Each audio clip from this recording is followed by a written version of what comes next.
Live from Strawberry Stadium on the campus of Southeastern Louisiana University in Hammond, Cox Sports Television and Crescent City Sports are proud to bring you high school football. Today, it's the 101st meeting of one of America's great high school rivalries as the Holy Cross Tigers face the Jesuit Blue Jays. Hello, everybody. Along with Wade Kaiser, I'm Ken Berthelot. 2020, we know, has been a crazy year as COVID has disrupted our routines. We are trying to find some normalcy in sports, and this game has been just that kind of normalcy. Since 1922, Holy Cross and Jesuit have played through pandemics, through wars, weather-related catastrophes, and more. But one thing for sure, the game goes on. 101st time, 99th consecutive. I think these folks would play this game in the middle of a parking lot of a Winn-Dixie if they had to, so they can make sure they continue this rivalry. Kudos to the folks that are making it happen, the administration, the coaches, the players, the teams, and Southeastern University.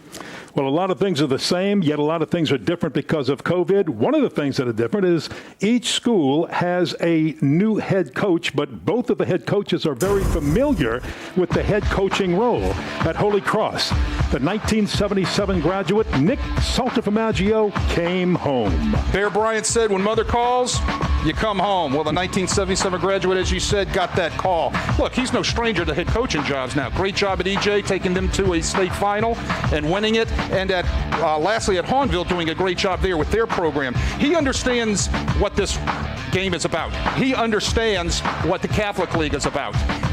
It's good to have Nick Salterformaggio back home again. At Jesuit, Scott Bainsfather was the offensive coordinator, was promoted to the head coaching job. He wanted it to be interim head coach, but he is familiar with the program. Oh, absolutely. He was the offensive coordinator for Mark Sanjay, who moved into administration back in June. Scott, very familiar with the Catholic League, head coaching now at 3 stops. Head coach at Holy Cross, head coach at his alma mater, Shaw, and now the interim coach here at Jesuit. He knows what this game's all about, but he also knows he has to get this team back on track after a 1-1 loss, our 1-1 record, with a huge loss last week at the hands of Brother Martin. Well, Jesuit has won the last 2. Let's see if they can stretch it to 3 or Holy Cross can break the streak and break into the victory column. We'll find out when we come back. Kickoff is next on Cox Sports Television and Crescent City Sports. Hi, I'm John Zollinger, New Orleans Market President for Home Bank. Welcome to the 101st playing of the rivalry game between Jesuit and Holy Cross. This is a really great series that shows exactly what competition is all about. And at Home Bank, we're really proud to be the presenting sponsor. Thank you and enjoy the game. The Ronnie Lamar used car superstore. When you walk in it, you can say, wow, for your lifestyle and budget in mind. It's not Wall Street money. It's Mealy Street money from Arabi, Louisiana, where I grew up as a kid. Ladies and gentlemen, in this Lamar Automotive Complex, there's something called Quick Lane.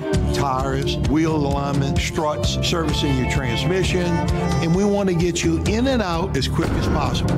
You're going to love the experience. For more than half a century, Gills Bar has offered services, solutions, and support for businesses and associations looking for happier constituents and healthier bottom lines. To learn more on how Gills Bar can help your business, visit gillsbar.com. High school football from Crescent City Sports on Cox Sports Television is brought to you by Lamarck Ford. See all the huge things happening at the big store in Kenner. By Home Bank. Find out why more people are coming home to Home Bank. By Riverlands Insurance Services. Make your insurance game plan today. And by Louisiana Dental Center, your dental home team.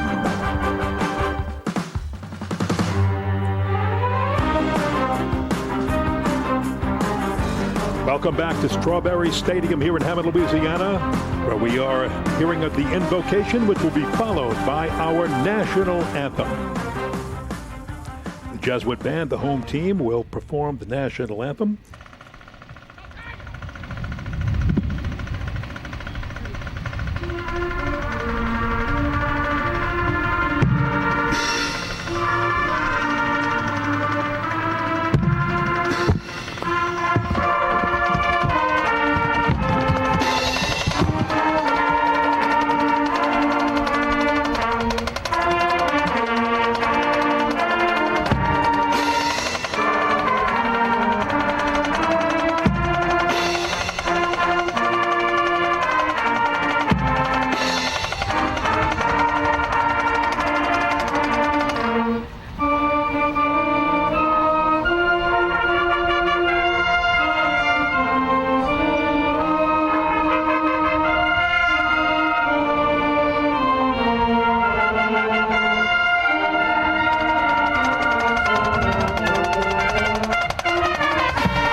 Jesuit Band with our national anthem. And this series, the 101st meeting, has Jesuit leading it 58-40. They've won 58 times. There's been one tie and one no contest. We can talk about that at a later time. But we've got a beautiful day for football. By the way, the Blue Jays have won the last two. So Holy Cross and Nick Saltamaggio talking about that a lot this week. See if they can get back into the win column. And before that, they had split over the last 4 years prior to that. Holy Cross won the toss and deferred, so Jesuit will receive on a perfect day for football. 68 degrees, sun is shining, not a cloud in the sky, just a little bit of wind, which should not be a factor for punters and kickers unless it picks up later in the afternoon. So we are set to go with Luke Besh and Max Milano back deep for this Holy Cross kickoff.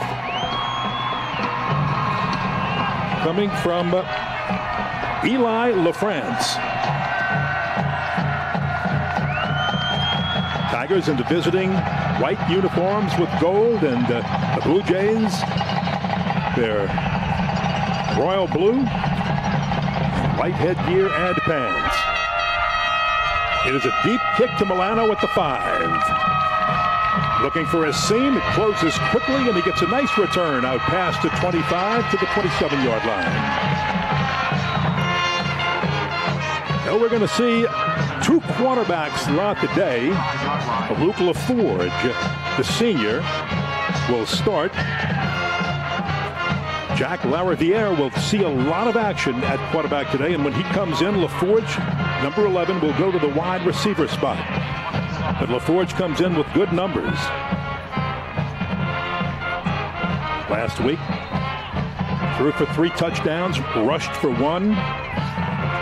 Triple threat because he's a pretty good receiver too. He'll keep on first down, and Jesuits will run their quarterbacks a lot. Straight ahead, and he's past the 30. Here are your offensive starters for the Jesuit Blue Jays, brought to you by Lamarck Ford. I tell you, the guy you're going to want to watch today for Jesuit is number 5, Luke Besh. Wide receiver who runs outstanding routes. He's got a great set of hands, and he's got to step up today because he's one of those weapons Jesuit counts on the offensive side of the ball. Gained 3, second down 7 for the Jays. Good shot at Luke Besh right there, and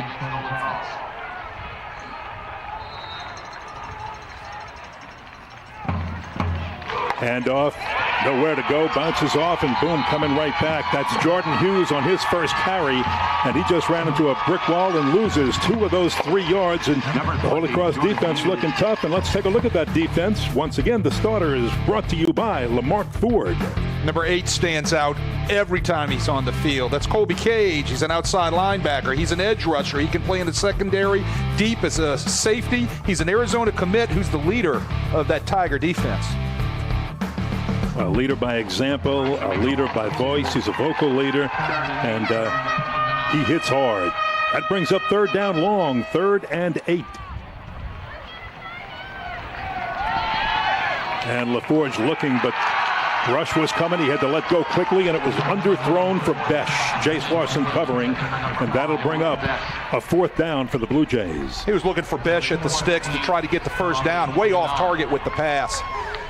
Besh has a great set of hands, but he didn't have a shot at getting his hands around to catch that football. The punter is William Hudlow. Only had to punt once last week and got 34 yards on it. And he'll stand back deep at his own 14-yard line. Double returners back for the Tigers. Short punt will get a great Jesuit roll inside the 35.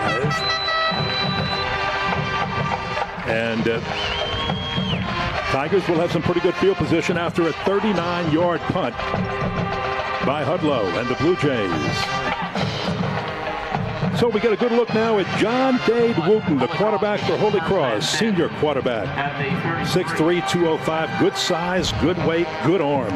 Saltamaggio said he just loves the way he can throw everything, the balls you would need to throw it in a college game, even in the pro game. He's just got a good release and a quick delivery.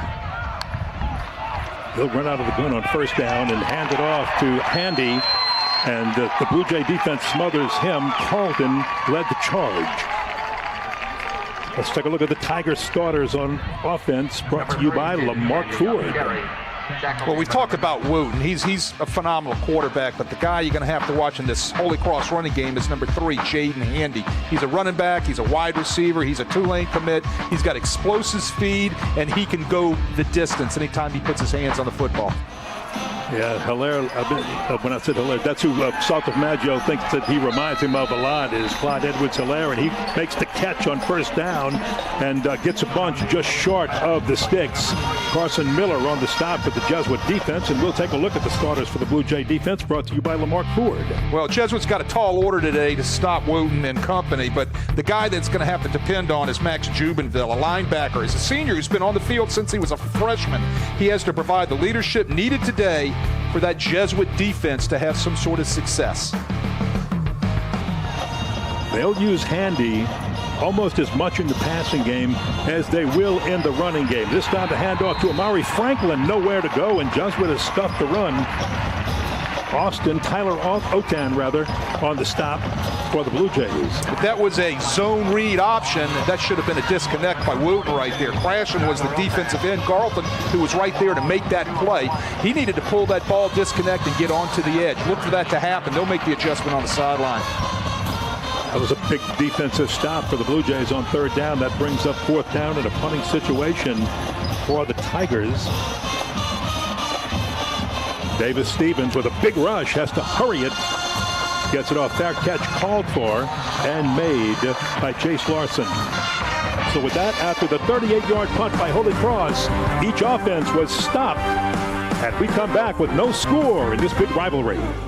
Riverlands Insurance Services, a team of professional agents serving Southeast Louisiana for over 40 years, focused on planning, implementing quality with personalized insurance. The strength of our company is our core of over 90 professionals specializing in the everyday needs of family to the complex world of business and risk management. Cost-effective insurance planning is how we help our families and our businesses every day. We don't wait for a disaster, we prepare for them. Count on Riverlands Insurance Services.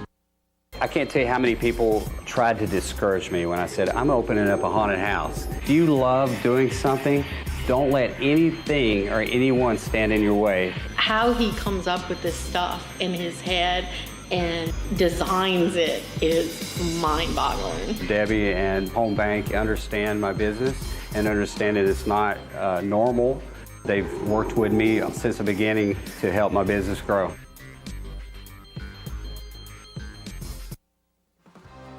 Let's take a look at our game plan presented by Riverlands Insurance Services. Make your insurance game plan by calling Riverlands. Well, Holy Cross offense, Kenny, the first thing they've got to do is stay balanced like they did 2 weeks ago against Chalmette.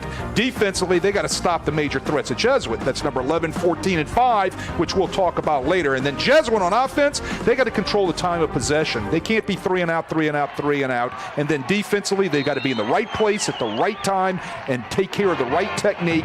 No margin for error against these guys from Holy Cross that can go yard anytime they touch the ball. Jack Laraviere in at quarterback for this series, and he'll tuck it under and run when there's nobody to throw it to, and he is just short of the first down. So a good run by Laraviere for 7 yards when it looked like he might get caught up in a crowd. You know, Lariviere is one of the guys, if you look at his numbers, he's one of the guys that is their running threat, but he can throw the football too. He's got a nice arm, 11 of 16, 150 yards, 2 TDs last week, but when he takes off with the ball, you know, he's a running threat. He makes up a lot of that Jesuit running offense. And he likes to look for that other quarterback at wide receiver. Not this time, though. He'll throw to Max Milano for the first down up to the 41-yard line. RPO right there. Good read. Read the outside linebacker. Come to the slant on the replacement route where the linebacker took the run fake. Money ball right there. Great set of hands right there by Max Milano, a senior, 5'8", 150 pounds, who caught 3 balls last week against Brother Martin. 8 of 9, Kobe Cage was in on the stop, and Laraviere a good runner, as he'll show this time with the football, but he runs into a crowd of white jerseys, and Colby Cage leads the charge to bring him down. Can he look for a lot of scripted quarterback runs today out of Jesuit? Like I said, their two quarterbacks make up the majority of their running game. Look for schemes that are going to be quarterback run schemes like this one right here. It's quarterback sweep or quarterback ISO. They get the kick out on the edge with number 33, the fullback, Win Schreiber, and then the running back, which in this case was the quarterback, fills right on in there and picks up 3 yards. Trips up at the top of your screen. And the quick toss to Besh, looking to get him maybe in space, but no space available as he is brought down by Ernest Marbley for a loss of 1. They had the numbers out there on the wide receiver screen, or the tunnel screen, if you want to call it that. Didn't get a block out there by number 7, Max Milano. He needed to get out there and get on his body on that cornerback. That would have given Besh a lane inside of the block, and he could have possibly picked up a ton of yardage, including the first down. Salta Formaggio was talking about that during the week, and he said Jesuit does a great job at sometimes overpowering you with the numbers, and we have to be extremely sharp. They'll bring 3 receivers down to the bottom of your screen this time, and Lara Vieira will toss it, and there's pass interference, flag on the play. Coverage by Xavier Claude.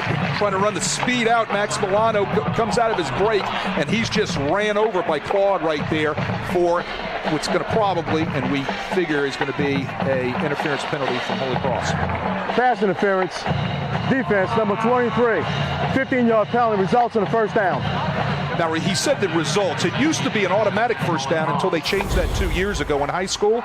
Here's the speed out. There's the ball. Not a bad ball, but he gets knocked down in his route by the hands. You can see right there the push from Claude. And it's a 15-yard penalty now, but it's not an automatic first down. Big change. Big change. Correct. Absolutely. But that moves it into Holy Cross territory at the 43-yard line.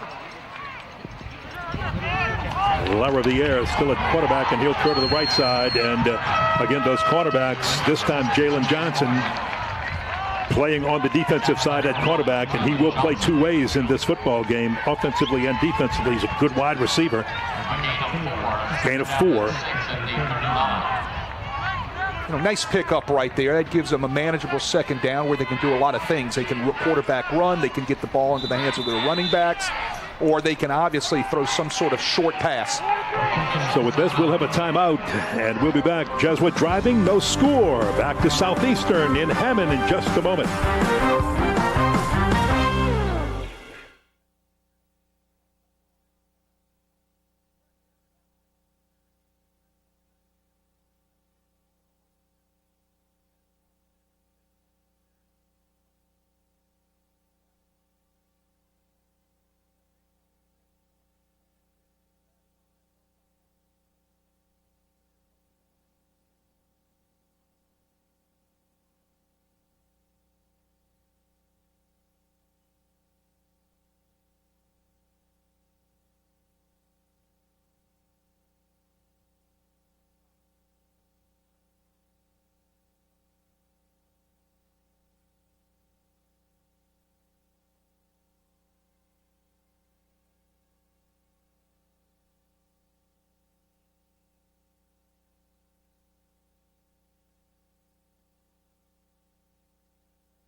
All right, that was the hydration break that was called at the 6-minute mark, the halfway point of the first quarter. You're looking at the Jesuit band, and the Blue Jays are on a 5-play, so far 38-yard drive, which has taken 2 minutes and 50 seconds on the clock, and they're in good field position at the Holy Cross 39-yard line. Good look at the Blue Jay offense. Scott Bainfathers, longtime offensive coordinator, 52 years old.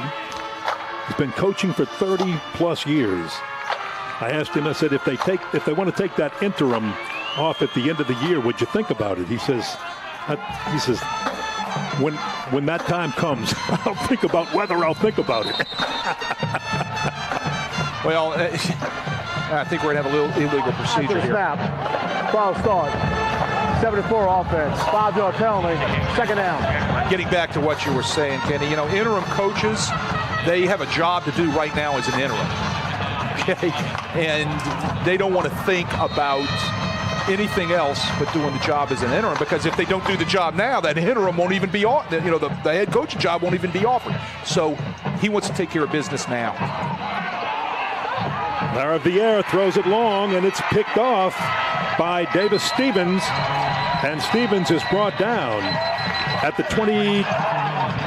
Well, they may mark it back at the 23-yard line. It looked like he got to the 25, but a flag is down, so hold everything. Let's see what this is all about as Eddie Alomar and his crew sorted out. Well, they were taking a shot, but it looked like Besh broke the route off, so there could have been a little miscommunication, but this flag from where it's locating might be some sort of holding penalty downfield or interference penalty, which could negate all of this. Interception by Stevens. Here's Eddie Alomar. Defensive pass interference, number 16. 15-yard penalty results in a first down. Well, the penalty was on Remy Farreau, a senior. And it will wipe out the interception and give the Blue Jays great field position. Let's see if we can get it. They're trying to run a double move right here. Besh is trying to run an out and up on the corner. And as he's trying to come out of his break on the double move, he gets held and interfered with right there, which obviously the ball on a timing route like that was laid out, and Stevens comes up with the interception, but it's all for naught. Well, at the 29-yard line now of Holy Cross, Blue Jays pretty close to threatening, and a keeper by Lara Vieira. And he is spinning. He's taking a rugby scrum with him for a ride very near the first down marker. They mark it at the 18. He'll have the first down, and he does. We said La Riviere could run the football, and you can see right there they're faking the jet sweep, and he's following right off of his tail of his wide receiver there for a nice pickup. What was really nice out on the edge, Ken, was a lot of blocking by those wide receivers.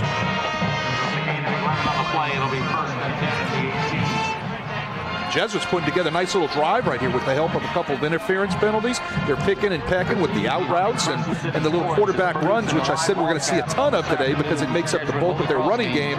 They've got something going. Today's game is airing live on CST and Crescent City Sports have more high school football for you Friday night when the St. Charles Catholic Comets face the De La Salle Cavaliers in a battle of unbeatens.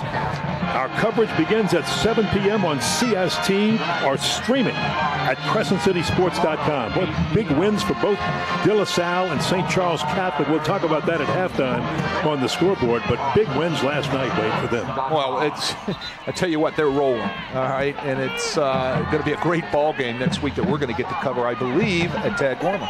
Yes. Blue Jays have 4 first downs on this drive, and they've had some help from the Tigers because 2 of them have been by penalty. So the Blue Jays are ready to go. They're in the red zone, 18-yard line of the Tigers. Before it started at quarterback, but it's been Lara Vieira who has taken him on this drive on the second series of the game. And they've eaten up a lot of clock doing it. He'll keep, not hand off on the jet sweep. He's got a little bit of room if he can turn the corner, and he is lassoed down, turned around, and dropped after gaining just a few by Ernest Marbley, who had some help. Well, it's counteraction that time by La Riviere, trying to be able to fool the Holy Cross defense. Not much fooling there. You can see it. They fake the jet sweep. They pull the backside guard. Actually, instead of trying to bounce it outside, he needed to try to press up inside into the hole. He would have had better running room. He got 2, bringing up second down 8. Look, he's physical now. He'll take a hit. He's going to duck his shoulder. This cat ain't going to run out of bounds on you, all right? He thinks he's a tailback in a quarterback uniform. Hey, 6'2", 205. He's got the frame. He's got the weight. He's got the poise to drop back and dump it off to Luke Besh.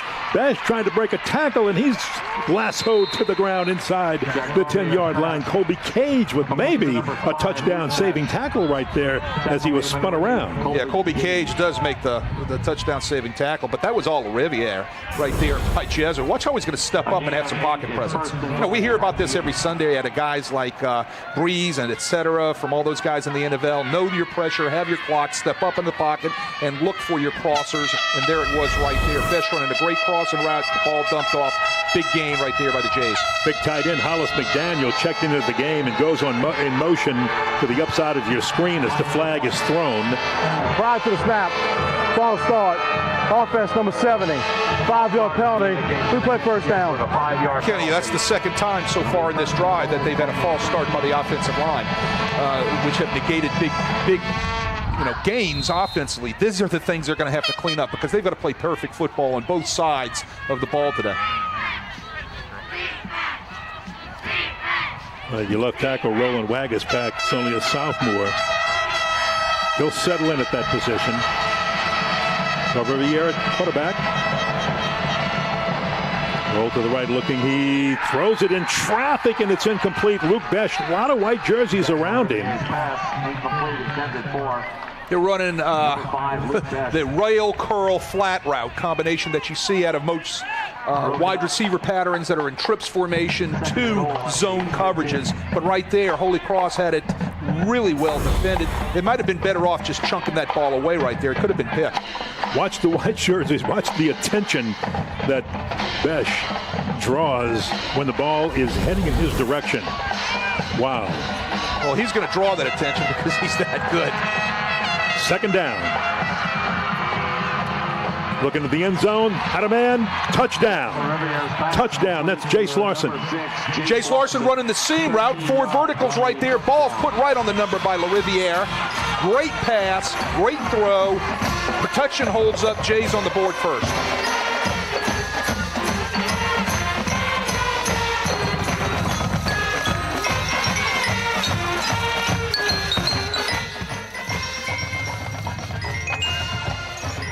Point after coming by Aiden Corbello, who was a perfect 8 for 8 on the season. And he makes it 9 for 9. So 7-0. Jesuit scores first on their second offensive possession of the football game. But we've got a lot of time to play. 3:53 left in the first. Back to the rivalry in just a moment. Lincoln is now open at 3101 Williams Boulevard. It's state-of-the-art. You're gonna love walking into the Lincoln store. 8 years here in New Orleans, you couldn't even buy one? LL, Lamarck Lincoln is back. Toothache. Gingivitis. Plaque. Cavity. Tartar. Tooth decay. Gum disease. Abscess tooth. What's that? A feeling, not a frown. A bridge? You mean I need a root canal? Come on, man. The only thing worse than hearing those words is hearing that your dentist can't see you right away. Call Louisiana Dental Center. We'll see you today.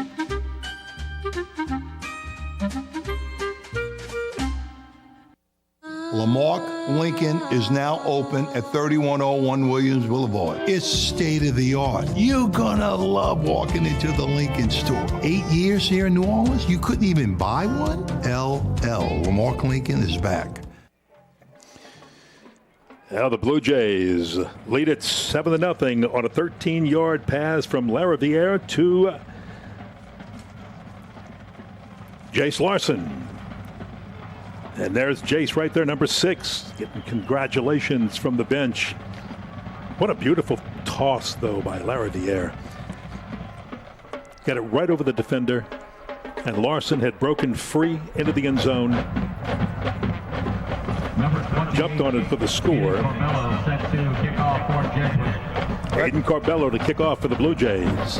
Well, that drive took a lot of time off the clock. Holy Cross has only touched the ball once so far this quarter. They're not going to kick it deep to Jalen Johnson. They will sky kick it, and the Tigers will fair catch it. Cole Trosclair with the fair catch. And you're right, a long clock-eating drive by the Blue Jays. And now the Tigers get it for only the second time. Both teams went 3 and out to start this football game. And Jesuit on that second drive ate up a lot of clock. Tigers get it back now with 3:53 to play in the first. John Dade Wooten looking, hesitating, now finds a little bit, loses his helmet. Tyler Otan hitting. He's going to have to come out of the ball game. They're going to have to bring in their number 2, as in all levels of football now. Once your helmet comes off, you've got to come off the field for a play to get checked out. So in comes Cooper Couvillon. Cooper's a sophomore, and he doesn't come in green. He got a little bit of action in the Chalmette win, but he quarterbacked the entire scrimmage against De La Salle. And John Day played a little bit in that game, but sat most of it out, and Cooper Couvillon got most of the action. So we're 9 minutes into this game, and we've seen 4 quarterbacks in this rivalry already. Flag. No flag. Well, you know, that's it's false start. Offense number 65. 5-yard penalty. Second down. Right, he's going to have to stay on the field right now, Ken, because that doesn't count as a play. But getting back to seeing the 4 quarterbacks in the first quarter, well, that's Jesuit's MO. Yeah. You know, to generate offense, they're going to have to play 2 guys. Holy Cross has sold completely in on John Dale Wooten, and Cooper right here gets a shot, his first shot. And he's going to hand off to Jaden Handy. And look at the hole that Handy's got as he slants off the right side, has the first down. And he fumbled the ball coming down, did he? Looked like he bobbled it a little bit. He bobbled it a little bit. Jesuit came up with the football. Do they have it? I think they're saying he's down by contact, but let's check. 23-yard gain. I told you at the opening, and I also said when we were introducing the offensive players from Holy Cross, that number 3 can go at any time. And right there, you can see he will be... He's down first, then it comes out. Ground did cause that fumble. Right. But he can go now. He's a coast-to-coast guy. Ooh, I don't know. First down. Different view from that angle. Right, different view from that angle.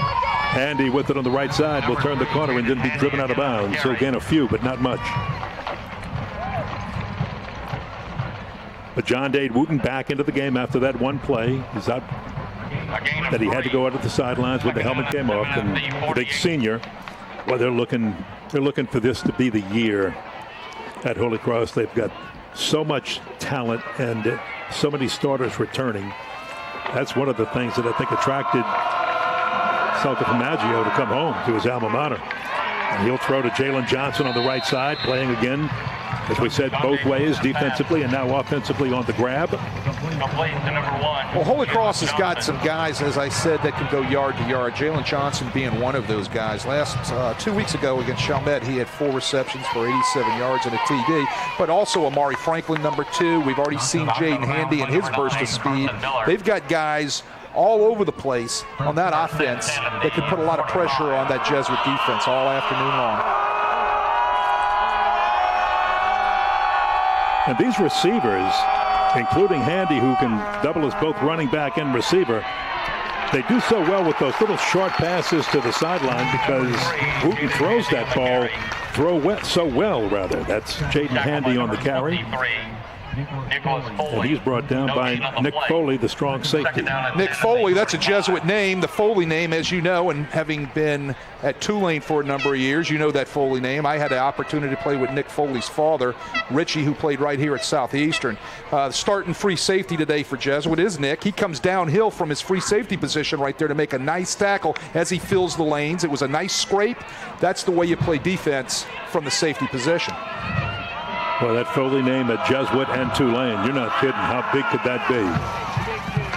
Handy tripped as he took the handoff and just stumbles forward for a yard gain.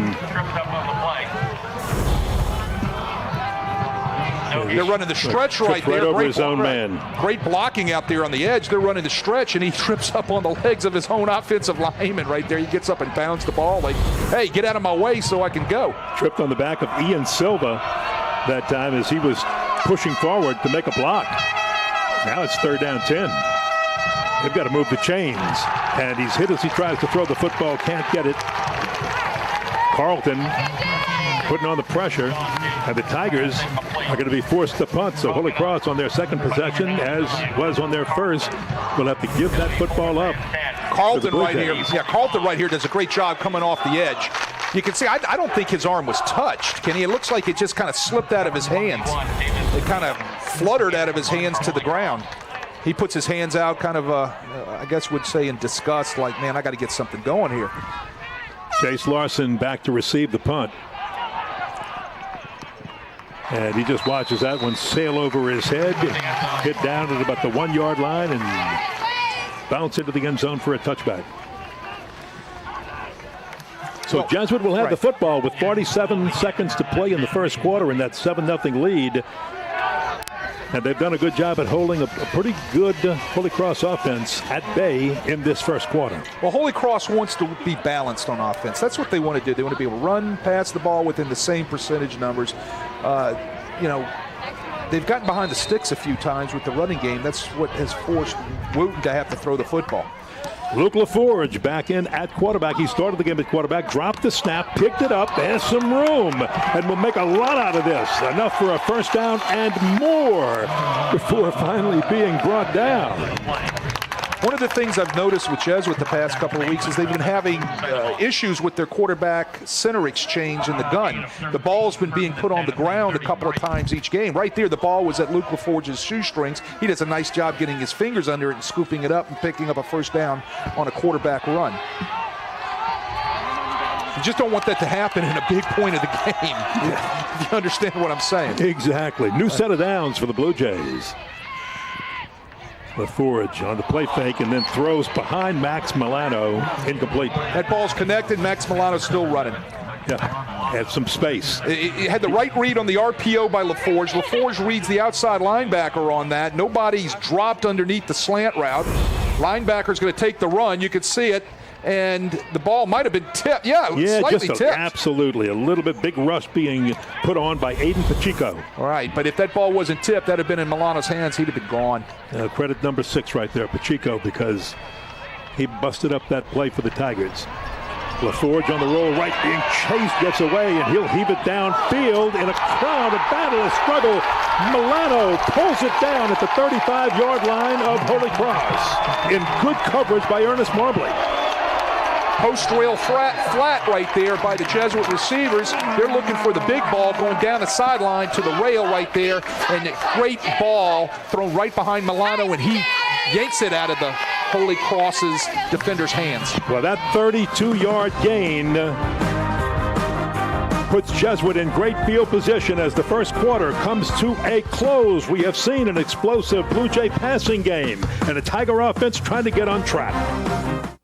I can't tell you how many people tried to discourage me when I said, I'm opening up a haunted house. If you love doing something, don't let anything or anyone stand in your way. How he comes up with this stuff in his head and designs it is mind-boggling. Debbie and Home Bank understand my business and understand that it's not normal. They've worked with me since the beginning to help my business grow. Riverlands Insurance Services, a team of professional agents serving Southeast Louisiana for over 40 years, focused on planning, implementing quality with personalized insurance. The strength of our company is our core of over 90 professionals specializing in the everyday needs of family to the complex world of business and risk management. Cost-effective insurance planning is how we help our families and our businesses every day. We don't wait for a disaster, we prepare for them. Count on Riverlands Insurance Services. As we get ready to start the second quarter, Jesuit leading 7-0 over Holy Cross. Between quarters, they are honoring the scholar athletes from both schools for this game. Baron Sorrell, committed to Northwestern, a major in finance and economics at Holy Cross, and Jacob Reinhardt, a National Honor Society student, undecided on his college, but wherever he goes, he'll make a good doctor because he's got the grades. Well, I was never honored when I was in high school as a scholar athlete. Were you? Not on the high side. They kind of tossed me my diploma at graduation in 1978 up to, and here's the rest of the guys. Got some interesting first quarter stats we'll share with you in just a moment. The Jays are ready to go. Luke LaForge remains in at quarterback. He is another good runner, and he'll take off running with that football. Big pressure. And he's got to release quickly to a wide-open Hollis McDaniels, who grabs it and is brought down near the 20-yard line. Hollis McDaniels from his tight end area just runs a nice little flat route off the RPO, and he's wide open. Nobody goes out there to cover him, and it's a great throw and catch. Another good look at it right here. Luke LaForge stands in there and takes it right in the chin, but delivers the ball. Great effort right there by LaForge. Nice look at the hit after. He was really banged into. Right, we said Colby Cage. Right, Colby Cage is an edge rusher. He'll come off that edge, and he will light you up. Now, big gains of 32 and 13 in the passing game on this drive has the Blue Jays sitting right on the edge of the Tiger red zone. This is a LaForge keeper all the way, a designed run. He's got room inside the 10 or at about the 9.5-yard line. Gavin O'Connor finally wrestles into the ground. You know, kid, going back to that first quarter real quick, we were talking about time of possession. Jesuit had it for most of the quarter right there. 39 rushes, 65 passes in their first scoring drive in the first quarter. And they've got a pretty long scoring drive going here inside the 10-yard line. LaForge stays in there at quarterback. He'll hand it off this time. Jordan Hughes straight ahead pushing near the 5-yard line. Didn't quite get there. Hughes trying to run the inside zone. Everybody's zone blocking up front, trying to get a hat on a hat right there, trying to create a crease for Hughes. They hand the ball off inside, and he tries to wiggle himself inside for a pickup. Aaron Sorrell and Colby Cage headed up the stop for the Tiger defense. They've got to find a way, Holy Cross does, to stop Jesuit. The Blue Jays take a 14-0 lead early in this game. They'll begin the driver's seat. They won 20-14 last year. Has a man wide open right at the end zone. Tosses it to Luke Besh. Touchdown, Jesuit. Luke Besh ad-libs his route right there. They're running the curl, rail, flat route again. He breaks off the curl to get away from the coverage. He works back against the coverage, and he's wide open in the end zone for a LaForge throw. Great connection, but that's all Besh on his route right there. Great set of hands, great route running by Besh. Aiden Corbello in to clean it up with the extra point. And he tacks that one on. And the Blue Jays have opened up a 14-0 lead, 2-touchdown lead over the Tigers in this big rivalry.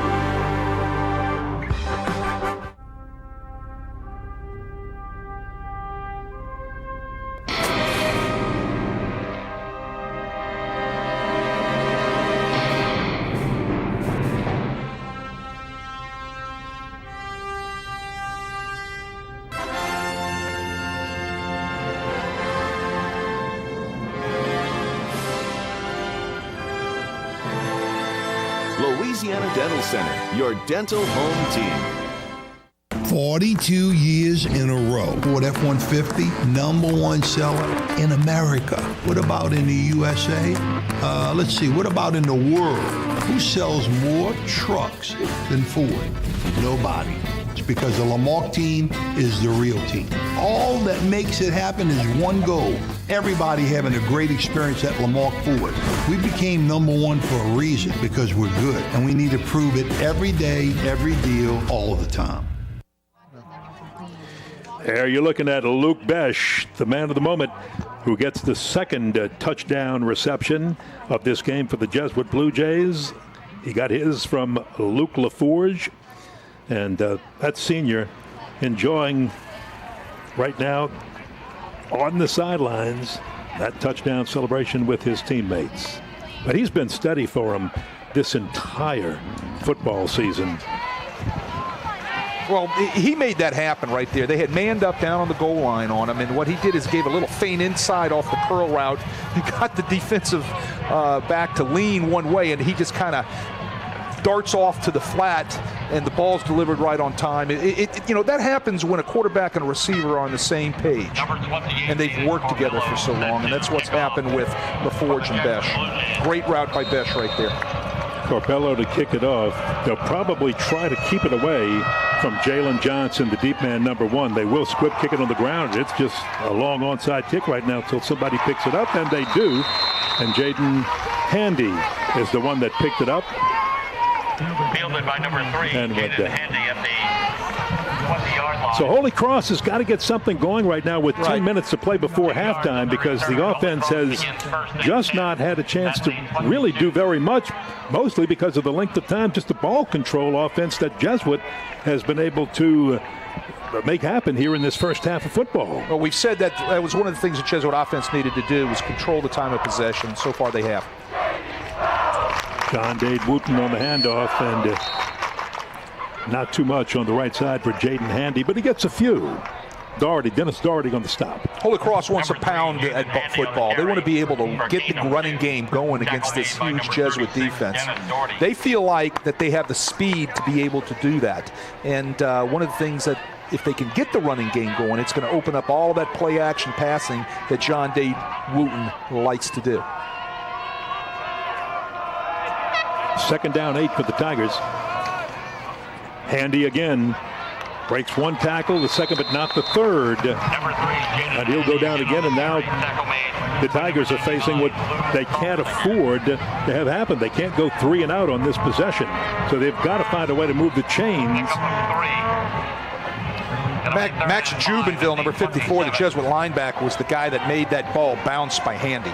Okay, so he penetrates, he gets a clear call, he steps right up, makes the running back bounce right into the arms of Luke Carlton, who we've called a few times already. He's having a heck of a football game so far this afternoon. Luke Carlton.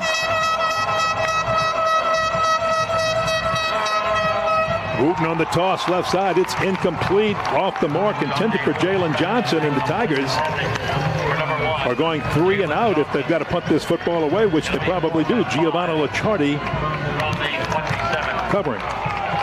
Love the call. Route's right there. They run the sticks out, the fast breakout, whatever you want to call it. Wooten just doesn't put the ball on the numbers.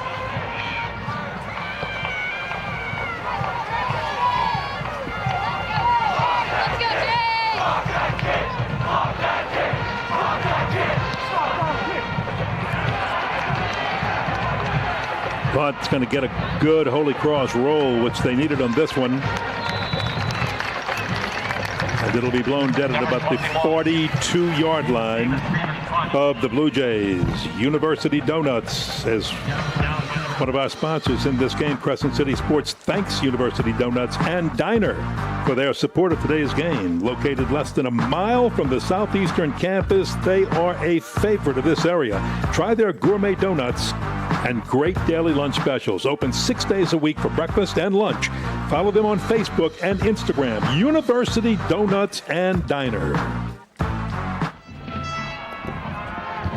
Even in Hammond, their owner, Will Hall, is a Catholic League graduate. How do you like that? They're everywhere. That goes back to the Open when we were talking why games in the Catholic League mean so much to so many, and especially this Holy Cross Jesuit game. They're all over the place. They're listening to us all over the world, believe it or not. All right, and there's Holy Cross Jesuit grads all over this great country and nation and world listening to this telecast. One of the Holy Cross Tiger greats who was also a great at LSU and with the Rams and Dallas Cowboys, Billy Truax, watching near Omaha, Nebraska, where he lives up in the Nebraska area today. Big rush. Look, I haven't talked about this guy. Big rush, and LaRiviere goes down. LaRiviere should have gotten rid of the ball quicker, but let's watch number 4 right here. Push, pull, tug. Great job right there by Baron Sorrell. This cat has great athletic ability. He does a great job getting off the pass protection right there, and it's meet the quarterback in the backfield. He's a Northwestern grad, and on top of that, he's smarter than both of us, Ken. And look, that's a Northwestern commit to the Big Ten. Absolutely. So they love him. He's going to be playing Big Ten football after this year. But nothing wrong with our friends in Natchitoches either, because there's a lot of good players going there. Here's Besh. He's got room.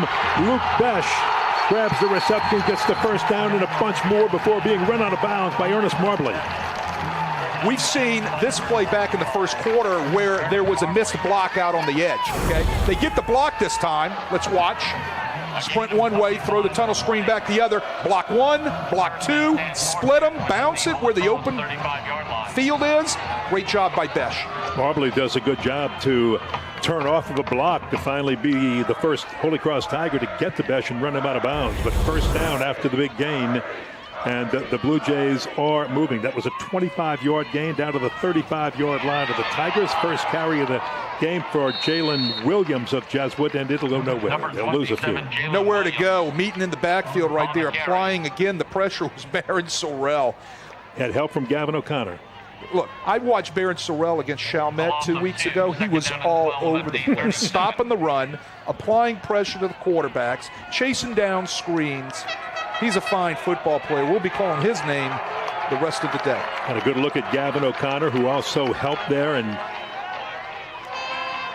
another senior on that defense that looks so well. Play action. Got a man open, can't get the ball to Luke Besh, who had gotten behind the coverage and was open behind Jalen Johnson and Xavier Claude. It's again a great route by Besh on the post route. Give a little nod to the flag, came back to the post. La Riviere could not put the ball on the money. That had money written all over it. Besh is walking back going, man, dude, give me the ball. Well, they might go back to that same play because they'll come back to you could see the expression on La Riviere's face that, man, they had him back there. He'd gotten open, so let's see on third down, 12. Tigers need a stop. Reach up high, and that's Besh who pulls it down again. So climbed the ladder to get it, came down, but short. Where did he get it? It's going to be very close to a first down. He got it right on the first down marker. First down moves the chains for Jesuit. Ernest Marbley covering. Ernest Marbley is a kind of a bind when he's out there one-on-one or lining up on Besh. Because the problem is you got to give him some room to respect his speed and his route running. So what do? You break the route off underneath him so you can't tighten up on him. He's going to be in a quandary all day. The ball's just got to get delivered. La Riviere has not completed a pass to his fellow quarterback wide receiver, Luke LaFourge. But with that, we have reached the hydration break. So we'll take the hydration. And that guy right there has been the man of the moment, making this drive happen. Jays lead.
Well, two Jesuit quarterbacks, both La Riviere and LaFourge, have combined for 122 yards, completing 10 of 13 passes and the 2 touchdowns. And right now they have this drive going as we are halfway through the second quarter. 6 minutes to play in the first half of this 101st meeting between Jesuit and Holy Cross. Okay, so it works for him, Kenny. That's the big deal. You've got to know where number 11 is on the field. Is he at quarterback or he's at wide receiver? Before the afternoon's out, he'll figure into this game heavily as a wide receiver. Yeah, La Riviere has not found him yet. Let's see. Fakes it to him this time. Hands off. Williams on the run down to the 20-yard line. It'll be a gain of 5. Nice 5-yard pickup by Jalen Williams right there. Sorrell on the stop. Right, Sorrell on the stop. I mean, we're going to call his name all afternoon. But they kind of got Holy Cross off balance here. You know, they've got a nice little game plan. They're hitting the outside screens. They're using the quarterback runs, and every now and then mixing in the inside zones with their running backs. Time of possession so heavily in favor right now. The Jesuit offense, the Holy Cross defense has got to be winded. Look at this big hole, and that's just an easy run to the end zone by Jack Lariviere. 20 yards and a touchdown, and the Jays have equaled right now their points from last year, 20 on the board. That was designed quarterback draw, quarterback run. I said coming in, you were going to see a bunch of quarterback runs today. He sets his feet, looks downfield. They run off dummy routes. Great blocking by Besh right there. I don't know if you caught that on the replay. Everything was wide open for him just to walk into the end zone. Touchdown, Jays. And there's Carbello with the point after. Well, you've seen a pretty nice show put on by both Luke LaForge and Jack Lariviere at quarterback. Our pre-owned department is magnificent. We are Kelly Blue Book authorized dealer. All makes and models, we're buying them every day. We will purchase your vehicle. We will pay off your existing loan, whether you buy a car or not. Your home for the best in coverage of pro, college, and prep sports in the New Orleans area is CrescentCitySports.com. Whether it's news, opinions, live video webcasts of high school sports, or Louisiana's best prep football scoreboard, you can get it all at Crescent City Sports. The name may be new, but it's the same great coverage you've gotten for years from our team of New Orleans natives. Click it now and like us on social media at CrescentCitySports.com. For more than half a century, Gills Bar has offered services, solutions, and support for businesses and associations looking for happier constituents and healthier bottom lines. To learn more on how Gills Bar can help your business, visit gillsbar.com. Well, that's the man of the moment, Jack Lariviere. He's only a junior, 6'2", 205, and so far, he has been able to do just about anything he wants to, except, and they might be saving this for the second half, complete a pass to fellow quarterback Luke LaForge. He usually does that because if LaForge is not quarterbacking, if 14's in there at quarterback, LaForge is at a wide receiver spot. He's doing his job even though he hasn't caught the ball yet because it takes the attention away from everything else that they have to do on defense. Now, you've got to watch him because he's just too strong. Carbello hooks one, and it goes out of bounds. So let's see if the Holy Cross has got to get something going on offense here. They've been 3 and out their past 2 possessions. Ball's overthrown. They've struggled a little bit trying to get this running game going. They've got to find something that works, and so I'm sure on the boundary they got a great coaching staff. Those guys have figured out what they need to do. It's just going to be the matter of execution. Ball be placed 35-yard line, first down. But with 5:21 to play in the first half, and now you're down 21-0, you've got to just use this clock, get down there, and get some points on the board. If you go in 21-7 with a little bit of momentum, you're in good shape. And that guy right there is smart enough to know it. He knows the importance of this drive. You know, they can't panic. They've got to make sure that they get some points out of this drive right here. They've got to, actually, let's just get the sticks first. They've got to move those chains. You know, you hear coaches remind their teams all the time, if you get ahead by a lot, keep playing. It's a mirage. They'll catch up. If you fall behind, keep playing. You'll catch up. And that's what happens as Handy catches that and finds his way for a first down after an 11-yard gain. Protection held up well for Wooten. Wooten put the ball on the numbers on Handy right there, and Handy catches the ball. And you can see he can do something with it after he catches it. Little juke right there, and he picks up the first down. Nice execution on the curl route by Handy. Might be just what the doctor ordered for the Tigers. Just one big play to get this drive started, which moved the chains. Great field position at the 46. Looking if they can keep this going because, as you said, they've got some time on the clock. No need to panic. Wooten with the snap. Quick toss out, Handy from the slot this time instead of the running back spot, and he will go down very close to another first down. Complete to number 3, Hayden Handy. Ken Berthelot along with Wade Kaiser. We are near halftime in this football game. The great rivalry at Southeastern Louisiana in Hammond, Louisiana. And usually played at Tad Gormley, but there's been a few years when it hasn't. This is one of them because of COVID. And this 101st meeting, it's always full of surprises, no matter what happens. Here's the screen out to Jalen Johnson, and Johnson brought down after getting a few. Number 1, Jalen Johnson. Nice job by Will Graham right there to come from his safety position to come downhill and split the 2 blocks and make a one-on-one tackle on Johnson. That was a lateral. All right, it was thrown backwards, so possibly he could have turned around and thrown that ball downfield again. They got a nice little drive going and puts them in a nice second and medium situation. Second, as you said, very manageable. And this time, Johnson again. Johnson finding some room. Johnson breaking tackles. Johnson taking people with him for the ride. And he's all the way down to the 10-yard line. Number 1, Jalen Johnson. Well, what a great play right there on the wide receiver screen. Great blocking out there, but they have some issues. Flags down all over the place. Right out here on the right-hand side, there's some fisticuffs going on between Jumonville and an offensive lineman. And flags came down. We're going to see who started this or if it's going to be offsetting. A helmet came off. It was number 50, Biamonte, the son of Mike Biamonte, who's one of the coaches over at Holy Cross, who, by the way, was a great high school football player and wrestler, I believe, at Holy Cross back in his day. Now he's doing a little fundraising and coaching the 8th grade team. There a lot of excitement. He's enjoying that. Former head coach at Ponchatoula High School. That's right. The Alamoto explain it. Dead ball, personal foul, blue number 54. Dead ball, personal foul, number 50 white. Those penalties offset. It's first down. Max Jumonville and Cole Biamonte. Jumonville for Jesuit, Biamonte the center for Holy Cross. Well, they were just kind of greeting each other. And I mean, it's, hey, how you been? Hadn't seen you in a while, and bang, bang. And, you know, it's going to kind of happen in this rivalry. Hence, it is a rivalry, isn't it? I saw him before the game, and he was working with some of the alumni. He's all set.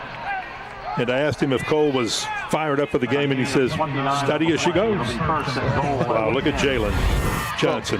Well, Colin Biamonte's a fine center. He's 6 foot, 260-pound junior. He does a great job inside for that offensive line from Holy Cross. What a 30 ACT. 30? Wow. You got that from Mike? No. Don't tell Mike I said that. If you're listening, don't tell Mike I said that. There you go. It's all his mother's doing. He's only a junior. If he grows 2 or 3 more inches, I'll tell you what, he's going to get some offers. Timeout by Holy Cross. They want to take their time on this one. They're too close. They cannot afford not to get into the end zone. And the Tigers want to talk it over with the coach, Dominique Soltifamaggio. So excited to have come home. Well, they saw something was wrong. It was either by formation or personnel, or either Jesuit was giving them the wrong look. So, very smart Vance Antry, the offensive coordinator, runs down the boundary and calls timeout. They don't want to waste this possession down here. Like we said, Jesuit's been controlling the amount of time so far on the clock. They want to make sure that they get everything right. Great opportunity for them to pull over their offense and talk about it.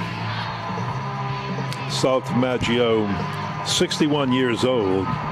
And he says, I convinced the headmaster that I had 15 years to give him at Holy Cross. He said, I don't want to retire. I want to coach till I'm 75, 76 years old, and I wanted to come back and do it at my alma mater. And he says, that was the convincing factor. Oh, my.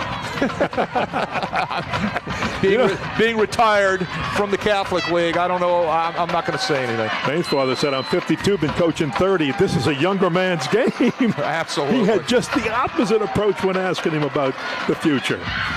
The Tigers, nowhere to go on the right side of that line. They're pushed back after a few. Ran into a whole wall of Jesuit Blue Jays right there, led by Besh's twin brother, Andrew Besh, 6'2", 205-pound defensive end right there. Gets free on from his defensive line position and makes a nice stick. Bo Verdon and Everett Hemel tried to make a big push on the right side of that offensive line, but there was just nowhere to go. Nowhere to go. One of the things that Troy Baglio, the defensive coordinator, shared with me is he's got to get his defensive line to eat up those Holy Cross offensive linemen so their linebackers can run downhill and make plays. Down 9. They're going to try straight ahead with Jaden Handy, and he is near the 5. He's at about the 6-yard line. But that'll bring up a 3rd down. Nice look right here. You're going to see number 42, Tyler Otan, come right in from his outside linebacker position to make a nice stick for a short gain on Handy. Tyler Otan, 5 foot, 190-pound sophomore, does a nice job. He's kind of one of these hybrid linebackers that can play strong safety or inside linebacker. They like to move him around between both positions. Well, the good news, 3rd and goal. The bad news, the Tigers are 0 for 3 on 3rd down conversions. Just under 2 minutes to play in the first half. Wooten with play action, being chased from behind, has a man wide open. It is caught by Cole Trosclair, the tight end, in the end zone for a touchdown, Holy Cross. Kenny, that's what the running game does for you. It opens up your play action passing game right there. They run ISO pass. They slip the H-back out into the flat. He was wide open. And then they also slip behind him to the flag. Trosclair, you'll see it coming right into your television right here. And it was a pick'em for Wooten. He could have thrown it to the near guy, could have thrown it to the deep guy. He chooses Trosclair. Tigers are on the board.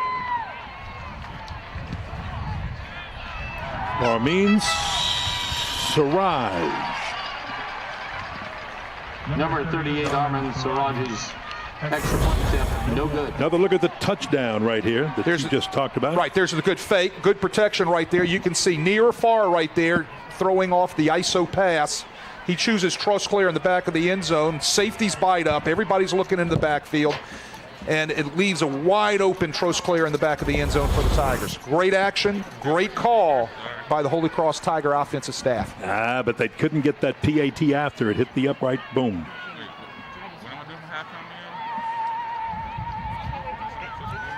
Well, we talked about Salt coming back home to Holy Cross. Of course, he played there as a player in 75, 74, 75, 76. Scott Bain's father coached as a head coach at Holy Cross from 1996 to 2000. Said that one of his greatest memories was year number 1. They're 7-3, and then they got to go to Airline for the first round of the playoffs, and they go to Shreveport and they beat Airline, knock them out. Airline was a powerhouse program back then. They finished 8-3. He says, what a fabulous year that was, his first year at Holy Cross in 1996. Oh, I love that picture. That's awesome. Also on that staff was his brother, too.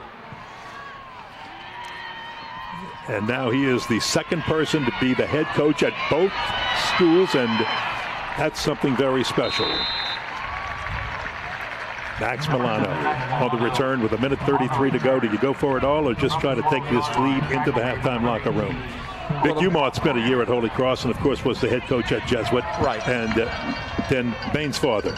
Right. Well, I think what you got to do, getting back to your question, is what is it that you need to do right here offensively as Jesuit? You want to make sure that you don't do anything where you're going to turn the ball over with the time remaining on the clock. I like taking a shot here. I think you're in a pretty good position to aggressively push things. You have your timeouts. You need to try to come away with some sort of points. Fine kicker. Let's take some shots downfield. Luke LaForge in at quarterback. He picks up that low snap, has a little bit of room to run, being chased from behind, and finally pulled down by Gavin O'Connor. Another bad snap right there. I said they've been having this issue in the past couple of games. Their center, Jake Murphy, is having trouble getting the ball back in the gun snap. That was at the shoestrings of LaForge. LaForge gets down, scoops it up, and then takes off with no receivers open for a nice game. Nearing that minute mark, and he'll toss. Off the body of Preston Bergeron. The first pass to him today, Jalen Johnson delivered a blow. But if Jalen would have been looking at the ball more so than the person, he might have been able to pick that one up on the deflection. Well, if you look where the ball's delivered, let's watch this. Wrong side. Boom. Needed to be delivered to the outside. That ball's delivered on the inside right there. Any little mistake, it's picked, and it's 6 the other way. 3rd down and 3. They'll keep it on the ground here. Hughes on the carry. And he's got the first down to move the chains, and Jesuit still has plenty of time in this first half to work with. At 54 seconds, Gavin O'Connor again. Well, we've been calling just Gavin O'Connor, Barron Sorrell, and Colby Cage on almost every tackle for the Holy Cross Tigers. Those three guys have been workhorses in this first half. Luke LaForge will just stick his head down and get something out of what might have been nothing. And he ends up with a pretty nice game before Colby Cage finally brings him down after about a 7-yard, 6-yard, 8. Well, let's see what it's going to be exactly. About a 7-yard gain. Coming up at halftime, we've got a good halftime show for you. You'll hear from John Solinger, the sponsor of this game, Home Bank. And we've got the Louisiana football scoreboard. Boy, some big football games and some great wins, some good wins last night for some people.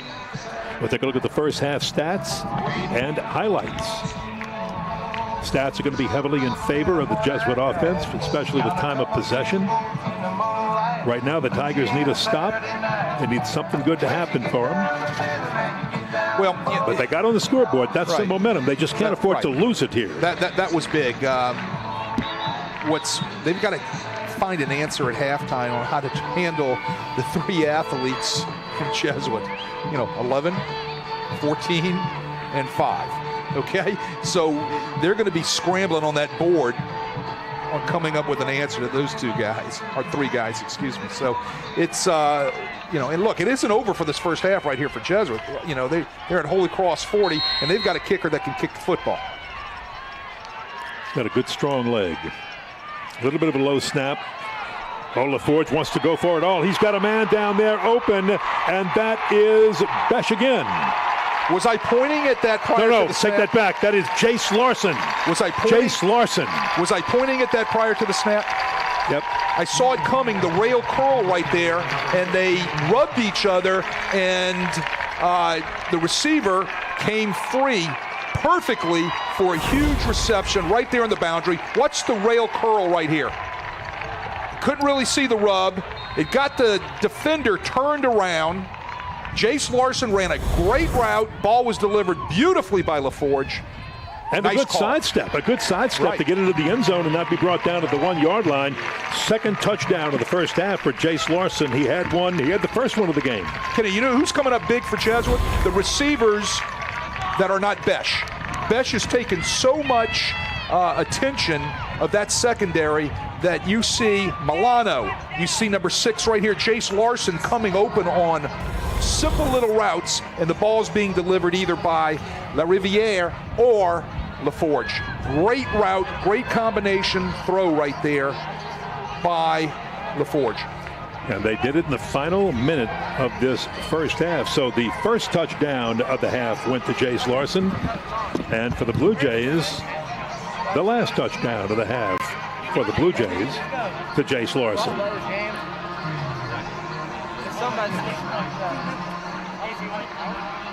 We've seen a whole arsenal of kicks by this kicker from Jesuit, which has I forgot the name of the kicker, Jesuit, real quick. Corbella. This guy can sky the ball, he can swivel the ball, and he can put the ball close to the end zone. What does he do here? Line drives it. Tigers needed a good return. Amari Franklin, about the 26, and they've only got they've got 21 seconds the Tigers do to try to find a way to get some points on the board. If nothing else, try to get in field goal position. You'd like to bust a big play here. No, 21 seconds, you don't want to do something where it's going to give Jesuit some field position on a turnover or something of that nature right down here. Where they are right here, I don't know if they're going to want to take any type of shots. You want to make sure you have ball control. You got to get in and regroup at halftime. The speedy Amari Franklin stands next to John Dade Wooten in the backfield, but they're going to go long to Jalen Johnson near the sideline, and Johnson wisely gets out of bounds with 13 seconds to play in the first half. Wooten on target right there to Jalen Johnson. He seems to be getting his rhythm back in these past two series throwing the football. We didn't see that early in the first half. He was ball was coming out of his hands wrong. He was throwing to the wrong side of receivers. He was throwing it into the ground. And I think part of that was just the fact that they just didn't have a lot of reps out there because Jesuit had done so well with the ball control and had eaten up so much clock.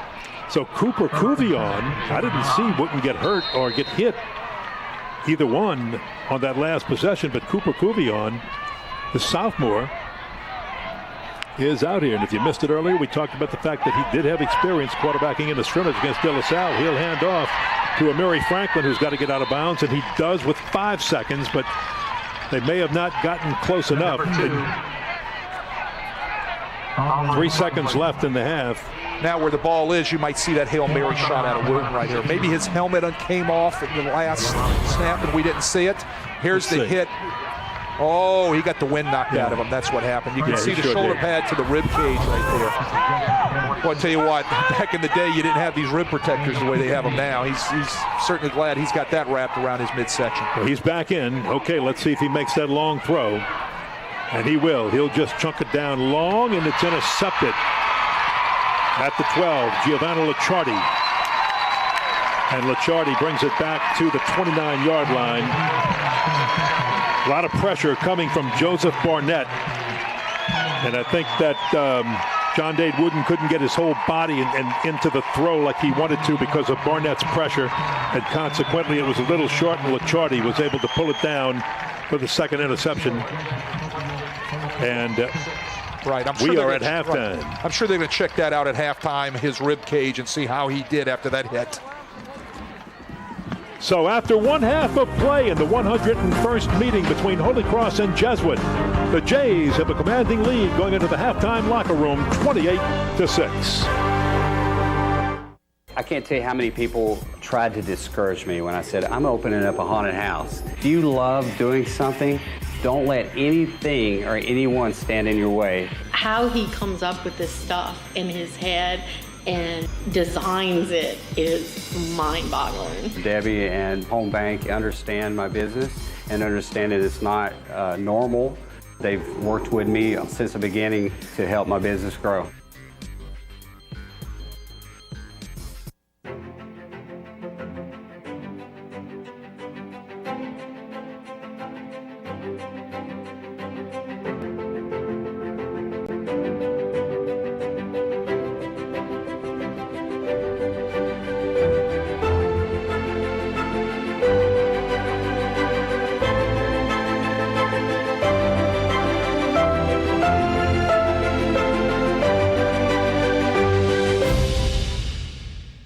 Riverlands Insurance Services, a team of professional agents serving Southeast Louisiana for over 40 years, focused on planning, implementing quality with personalized insurance. The strength of our company is our core of over 90 professionals specializing in the everyday needs of family to the complex world of business and risk management. Cost-effective insurance planning is how we help our families and our businesses every day. We don't wait for a disaster, we prepare for them. Count on Riverlands Insurance Services. We chose Holy Cross so our sons can get a quality all-boys education from pre-K through high school. Holy Cross has taught our sons to become independent thinkers and refined gentlemen. It is a place like no other, rooted in tradition and strong in Catholic faith. It's a once-in-a-lifetime opportunity to be a part of something special. At Holy Cross, we felt like part of the family since day one. Come see why Holy Cross is our family's choice. Visit Holy Cross today. Back at Southeastern Louisiana, where this 101st meeting of Holy Cross and Jesuit is taking place. And unfortunately for the Tiger faithful, there hasn't been too much to cheer about, as it's been a ball control game for the Jesuit Blue Jays. And when we take a look, when we do get the stats and we see their time of possession, it'll be greatly in favor of the Blue Jays in the first half. After both teams started again, boom, with the 3 and out, Jesuit came back and just used ball control to score 4 touchdowns to 1 for the Tigers. Jace Larson scoring 2, Besh with a catch for a touchdown, and Lara Vieira with a 20-yard run for a score, and for the Tigers, a 6-yard touchdown catch by Cole Trosclair. Your home bank is serving as the sponsor of this Holy Cross Jesuit rivalry matchup for the fourth consecutive year, and we surely thank Home Bank. Earlier this week, I sat down with New Orleans Market President John Zollinger, and we began by talking about the importance of supporting events such as this game.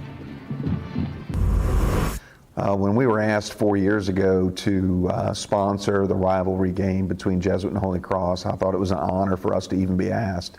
It's such a wonderful game played over 100 years, and it really personifies competition at the highest level and respect for both sides. It's really a great series. John, one thing about Home Bank is you have great representation on your staff from the Catholic League here. We're fortunate in that we have a group of very experienced bankers who all come from New Orleans, and most of the Catholic League schools are represented by our bankers, and Rummel, Shaw, Holy Cross, Jesuit, De La Salle, and St. Aug. And so it's really important for us to be a part of our community. That's what we are, a community bank, so we want to make sure that we represent our community. So what's it like on game week with the people vying off against each other? We have a really good time with each other and razz each other, and when it's one of our schools is playing, we make a friendly wager here and there. John, this series is 101 games old. That's almost as old as Home Bank. Yeah, we're celebrating our 113th year this year, and we're really proud to be a Louisiana-based community bank and serve in our community. We really look at it as a privilege. John, how has banking changed in this COVID-19 year? I guess the best way I would represent it is that things were changing, things were moving to more digital platforms, online banking, things like that. It's just accelerated that. Our mobile banking app usage is up 80% from March to now. So it's just basically accelerated that process. So what's really nice to know is that even at a community bank, you can access your banking through a digital platform. So you can get the best of both worlds. You can have people, you can talk to me, or you can do your banking online. John, what do you see as the future of banking as we hopefully leave COVID-19 behind us? Banking is always evolving, and it's becoming, but it's still true to its form. Is we're here to serve people. We serve our community, we take care of them, we lend money, we help people grow by lending them money, we keep their deposits safe in the bank. So that part of it really is never going to change. It's just how we deliver that sometimes is a little bit different. But I'm really proud of the bank because this past year we did about 3,000 paycheck protection loans, and for about almost $300 million. So we were able to be a part of the process of the recovery and keeping the economy open when it was shut down. John Zollinger, thank you very much, and Home Bank, for your continued sponsorship of this great rivalry, and thank you for all you do for the community. We really appreciate you. Thank you very much. We'll be back with more of our halftime show right after this.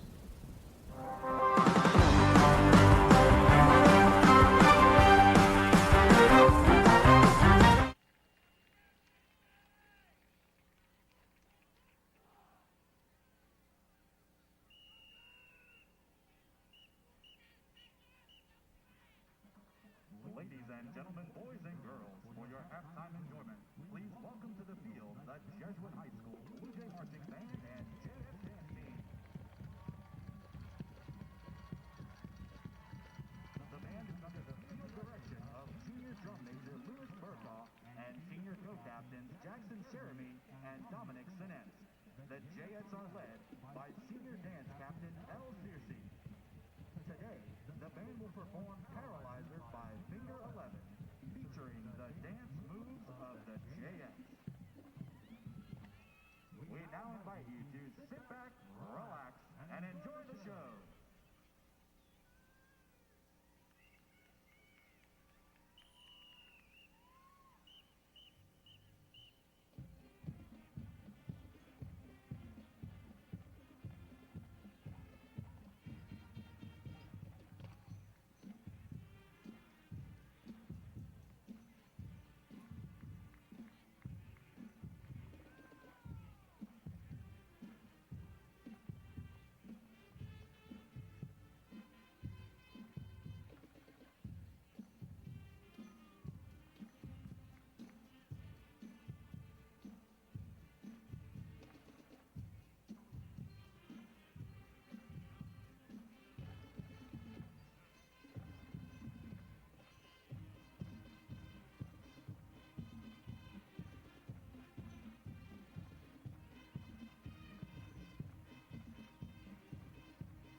Back in Hammond, Louisiana, Jesuit leads Holy Cross 28-6 at halftime. And we are at Strawberry Stadium on the campus of Southeastern, where is the meeting for this 101st rivalry game between these two schools, Holy Cross and Jesuit. A lot of great games in Louisiana this weekend, including some last night. We're going to start off by taking a look right here on CST of St. Thomas More and Catholic, and Walker Howard, the St. Thomas More quarterback and LSU commitment. 5 touchdowns, 390 yards. You're looking at 3 of them right now, and this kid can throw the football. Yeah, 1-point game last night, if I'm not mistaken, up there in Baton Rouge. What a great game. They had athletes all over that field last night. Yeah, 39-38 they win, and that kind of made up for losing a 2-pointer to Catholic a year ago. Let's take a look at some of the other scores we've got right here, because we've got some special ones. De La Salle, and we're going to be broadcasting them next week. We've been talking about that throughout the first half of this broadcast. 49-13 over Lake Shore. Well, De La Salle's got it rolling both sides of the ball. They're able to score anywhere on the field, and they've got a pretty stout defense. It's going to be a great ball game next week. We're going to get to see with St. Charles and De La Salle. Yeah, the official Arch Manning ESPN coming out party Thursday night, and they put a pretty good beating on Booker T. Washington. And I'll tell you what, Booker T. played a real good ball game in there, and I hate to use this expression, but the game was actually a little bit closer than the score indicated. Well, Booker T. Washington has some tremendous athletes, and they presented some problems to Newman, but not to Arch Manning. Hey, Arch Manning is Arch Manning, and boy, it's going to be fun watching him for the next 2 years, in next 3 if you want to include what's left of this one. St. Charles Catholic, they're going to take on De La Salle next week, and wow, they scored on a 99-yard interception return on the last play of the game to win that one 17-9. But you've got a 3-0 De La Salle and a 3-0 St. Charles Catholic. Wow, next week, Friday night, we're going to have fun with that broadcast. Well, Frank Monaco will have his crew ready to go. I know that. That's going to be a great ball game at Tad Gormley. Other rivalry games around the state. University Lab and Parkview Baptist. Big win for University Lab. And West Monroe and Neville. Look at that West Monroe victory. Well, West Monroe, a couple weeks ago, they lost a ball game that you would have thought that they would have won against Karen Crow. And that's not taking anything away from Karen Crow, but West Monroe had to go back to the board, do some drawings, and went up against their arch rival in town there up in Monroe and Neville. And it was a great football game last night. A big win for West Monroe. Brother Martin and Rummel play next week. Brother Martin and Rummel both picked up some late games. Brother Martin went to Tioga, just north of Alexandria, and got a big win there. And Rummel picked up a game on, I believe, Wednesday night. Right. And they go all the way to Shreveport and play Calvary Baptist. Well, both of them picked up games at the last second because of, as we said, all this craziness going on with COVID. And it's like the coaches, they want to do. They want to play football, so they're going to go anywhere they can in order to play the game for their kids. And 2 big ball games right there. 2 big wins for Brother Martin and Rummel going into next week. And, hey, how do you see this one tonight? Edna Carr and John Curtis. How's that for a big game at 7 p.m.? I'm going to go find a hot dog and a drink, and I'm going to find a spot to watch that. That's at Guinea. That's at Guinea. So here's our top 10. 5A ranked by Crescent City Sports. And any surprises there for you as you look at the top 10? Well, I look right there and I see Brother Martin defeating Tioga. I had to find that game. Brother Martin, and I think they will tell you they're able to score points anywhere on the field. They're giving up points. They gave up a bunch of points last week to Jesuit, but still came in with a big game and scored a lot of points. But in order to stay in that top 10, they're going to have to figure out how to stop some folks, and I know they're trying to do that today over at Brother Martin. Other than that, we're looking at number 9, Holy Cross and Jesuit right now, with Jesuit being up on the board 28-6. Tigers got some work to do if they want to stay in the top 10. I think the sleeper in here might be Brother Martin. I'm going to tell you what, with Garrett Mama had at quarterback, right, and the type of team that Mark Bonise has put together this year, they might be the sleeper. They might crawl very quietly, work their way to the top here pretty soon. They're going to have to play some defense in order to do that. Yes. Yes, they will. We'll take a break. And when we come back, we'll have a little bit more for you. More of our halftime show. At halftime, Jesuit with the lead over Holy Cross. Having a collision center on the premises where you sell new and used vehicles is a dream come true. We fix cars and trucks. We do all makes and models. It's open now. One thing about us, we strive for perfection. A bridge, like the causeway? Tartar? Tooth decay? Gum disease. I need a root canal? Abscess tooth. What's that? A filling. Not a crown. Cavity. Toothache. Gingivitis. Plaque?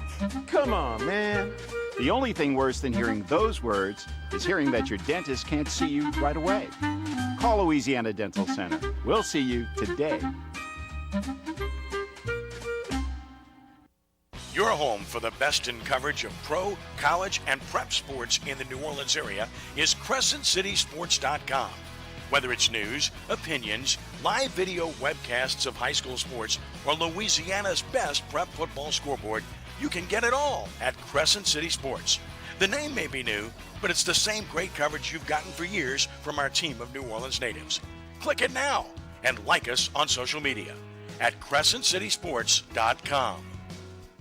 I can't tell you how many people tried to discourage me when I said, I'm opening up a haunted house. If you love doing something, don't let anything or anyone stand in your way. How he comes up with this stuff in his head and designs it is mind-boggling. Debbie and Home Bank understand my business and understand that it's not normal.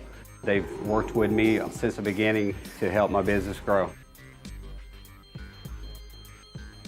The Ronnie Lamar Used Car Superstore. When you walk in it, you're going to say, wow.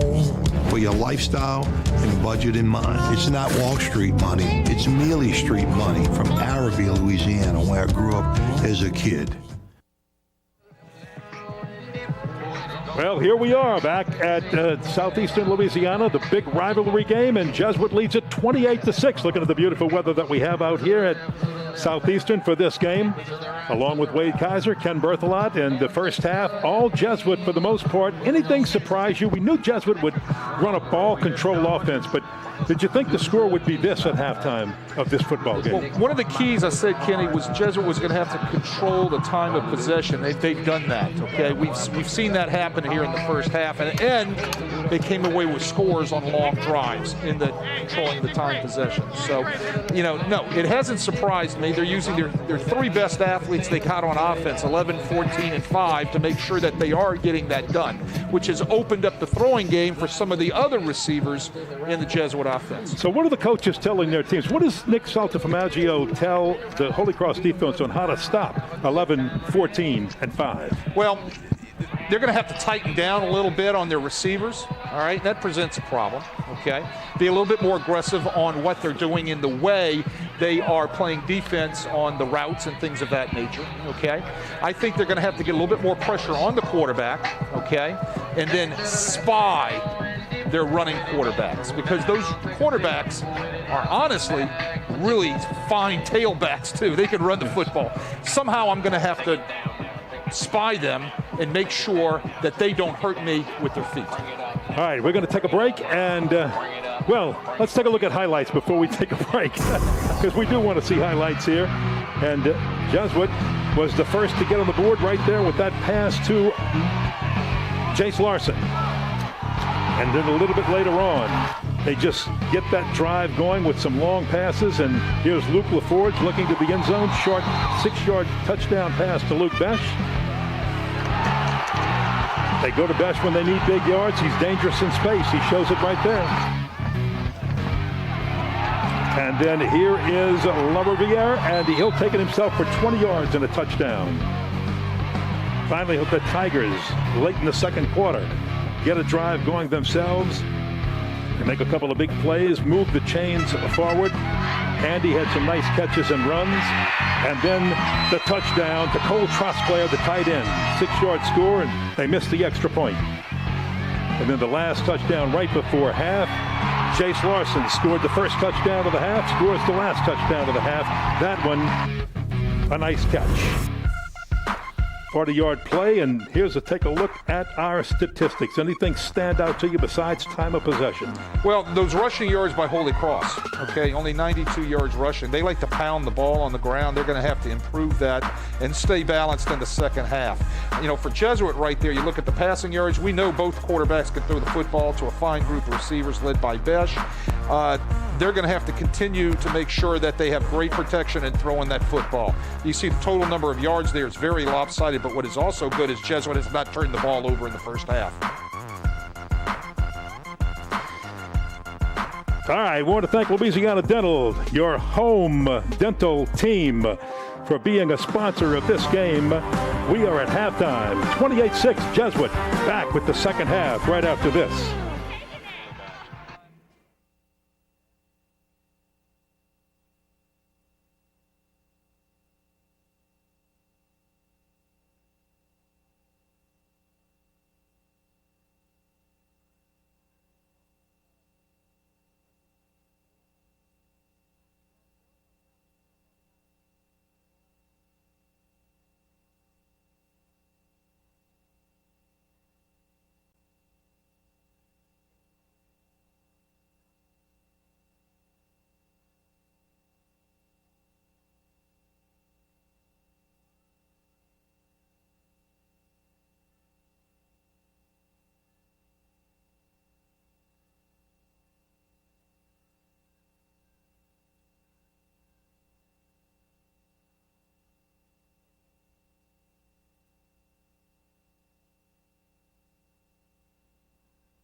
High school football from Crescent City Sports on Cox Sports Television is brought to you by Home Bank. Find out why more people are coming home to Home Bank. By the All-State Sugar Bowl, supporting amateur athletics in Louisiana since 1935. And by the all-new Lamarck Lincoln, now open in Kenner.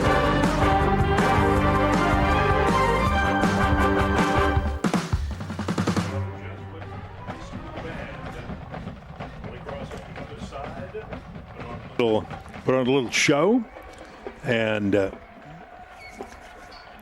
we are just about set as the teams are returning to their benches. In the first 100 meetings of this great rivalry before today, only 5 took place outside of New Orleans, and one of those was 15 years ago at Joe Yenny Stadium in Metairie, less than 2 months after Hurricane Katrina struck southeast Louisiana. Holy Cross won that day 20-10, but it was good friends Barry Wilson and Vic Umont who rallied together to keep the continuity of this series going. And that was important because this is the 5th oldest continuously played rivalry in the United States of America. And if those two don't get together and make it happen, that's lost in 2005 because of Hurricane Katrina. And they made it happen. By the way, great teammates in the early 1960s at Holy Cross. They were both on the 1963 state championship together. Look at all the different places that this game has been played. But it's only the 6th time that it's been played outside of the city of New Orleans, and that takes care of Metairie and places like that. But I think this is, if you take a look at where it's been played, this is the first time it's really been played outside of the greater New Orleans area south of the lake. Well, it just goes to prove how important this game is to everybody involved in both institutions. Like I said, find a parking lot someplace in a Winn-Dixie or a Robert's parking lot. They're going to play this game no matter what if they can't find a stadium. It's just the way it's going to be, and it's that important to both institutions. Well, I'm going to go with the old Mac Brown pep talk. If you get ahead by a lot, keep playing hard because it's a mirage. They'll come back. If you fall behind by a lot, keep playing hard. It's a mirage. You're going to come back. So let's see if both teams play hard and see if the Tigers can get back into this one. Scott Bain's father, good shot at him. There's Nick Saltafimaggio, living out a dream in his first year back at his alma mater. Well, it depends on what adjustments they made at halftime to see how they adjust to especially that quarterback run game from Jesuit. And they're keeping the ball out of the hands of Jalen Johnson, which is good. This is Amari Franklin, and he'll get a few. And not bad field position for the Tigers to start with across the 25. Murray Franklin on the return. Tackle made by number. They want to get back to being balanced. They want to run the football. They want to be able to throw it off the play action like they did on the touchdown. Those are the things that they were reminded of at halftime in their locker room. They've got to get back to what is Holy Cross football that Nick Saltafimaggio wants them and their identity on the way they want it to be. You know, in the first half, especially toward the end of the first half, John Dade Wooten took a couple of really hard hits. So let's watch and see if he's back to full strength, if that affects him just a little bit. Nice fake and keep by Wooten, and he'll run it to the 30 for a short gain before Dennis Doherty takes him down. His ribs looked all right there. They faked the counter. He runs it back up inside, and he had a nice pickup of about 4 to 5 yards. One thing the Tigers might want to do here is just exactly what you see there. Slow it down. Just take your time. Move the chains. Go down there and get some points on the board, and then let's see what happens after that. They got the football to start the second half. That's so important. And now it'll be a toss out to Jalen Johnson, and he can break it. He's got room. Broke one tackle and all the way into Jesuit territory to the 45-yard line. Dennis Doherty on the stop. What I want you to see, if we get a chance to take a look at it on replay, watch number 39, Will Graham, trying to come downhill to make this play. He's a second too slow. What does that do for Jalen Johnson on that bubble screen out there, that wide receiver screen? It gives him a lot of yardage. Look at his wheels. 25-yard gain gives the Tigers good field position at the Jesuit 45. Good play action again. They're going to go to Johnson one more time. Look at that cut inside. And it was a nice one down to the 40-yard line for a gain of 5. Tackle made by Miller. It's a game of angles, Kenny. It's a game of angles, and on those wide receiver screens, if those safeties are not filling those alleys, and right there is Will Graham again, if he's not at the right angle, at the right speed, being where he's supposed to be, when he's supposed to be, how he's supposed to be, that can happen all afternoon because Jalen Johnson has the wheels. Beautiful ability to cut on that football. Hand off to Amari Franklin, and he'll come around the short side, pushed out by Carson Miller. Great block right there by the right tackle. Everett Hemel, senior, 6'4", 275, securing that edge and driving, it looked like Andrew Besh that time, into the turf on his block. To see you calling out those offensive linemen. Love them. Love them. Love them. You were one, right? I was an offensive lineman. I'm going to do that. These guys need to be highlighted. And Holy Cross is a fine offensive line. Outside of a holding penalty, we got to give them credit for those good blocks. Yeah, you got to hold. You got to hold sometimes. Got to move the chains on third down, and there's a big hole to do it. Franklin with lots of room, tight ropes the sideline, and steps out of bounds at the 21-yard line. Another fine job of an offensive line putting their will on a defense right there. There was no linebacker scrape, no linebacker fit. They had gotten up to the second level. You can see it right here. Offensive line comes off. Great block by Hemel and company. Leaves a lot of room for Franklin to burst out off tackle for a nice pickup for the Tigers. More importantly, it was a chain mover for the Tigers because they were facing third down and short, and they couldn't afford to be faced with a critical fourth down. So now they've got a new set of downs. They're right at the Jesuit red zone. Wooten taking his time. He's got Franklin in the backfield. He'll hand off to him. Hits a wall. Nowhere.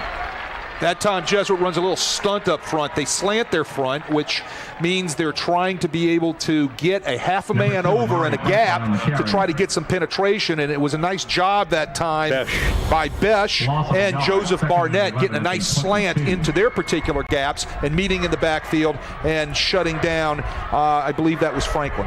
Well, yeah, it was, and he lost one, so it's 2nd down 11. You hate to talk about big, important drives, but this one is for momentum for the Tigers. They've got to get some points on the board.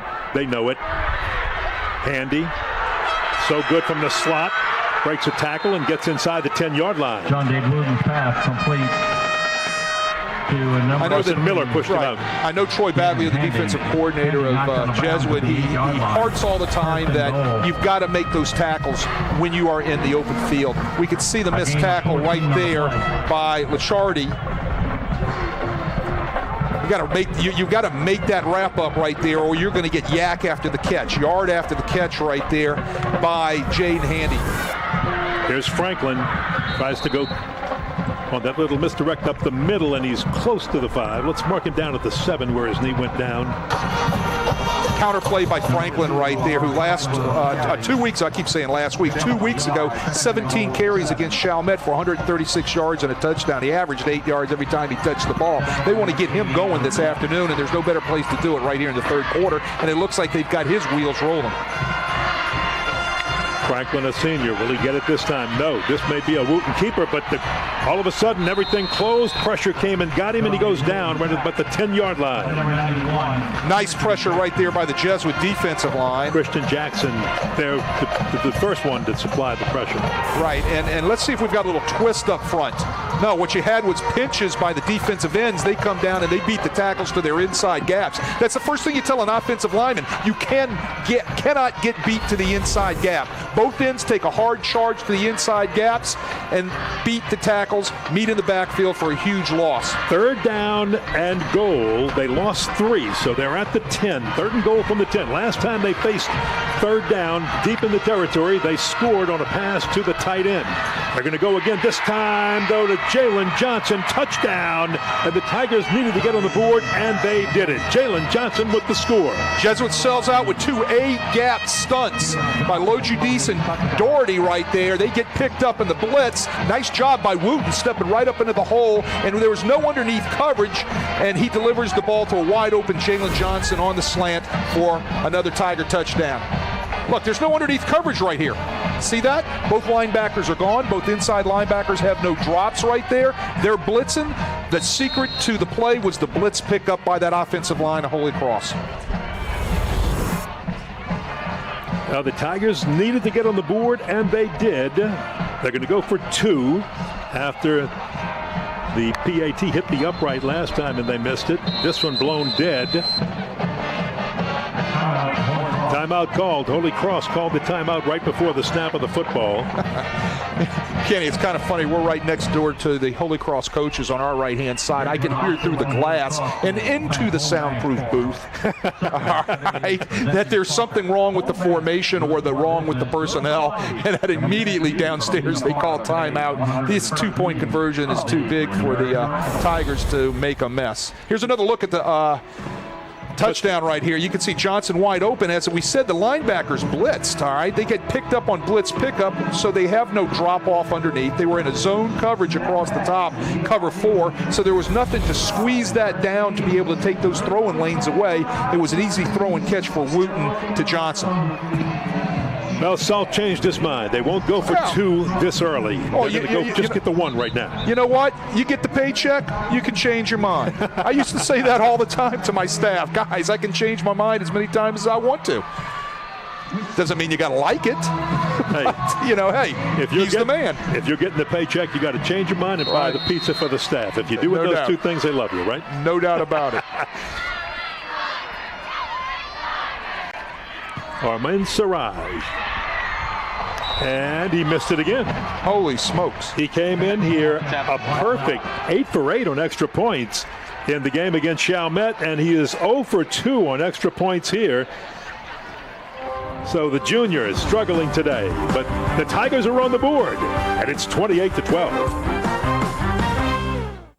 Riverlands Insurance Services, a team of professional agents serving Southeast Louisiana for over 40 years, focused on planning, implementing quality with personalized insurance. The strength of our company is our core of over 90 professionals specializing in the everyday needs of family to the complex world of business and risk management. Cost-effective insurance planning is how we help our families and our businesses every day. We don't wait for a disaster, we prepare for them. Count on Riverlands Insurance Services.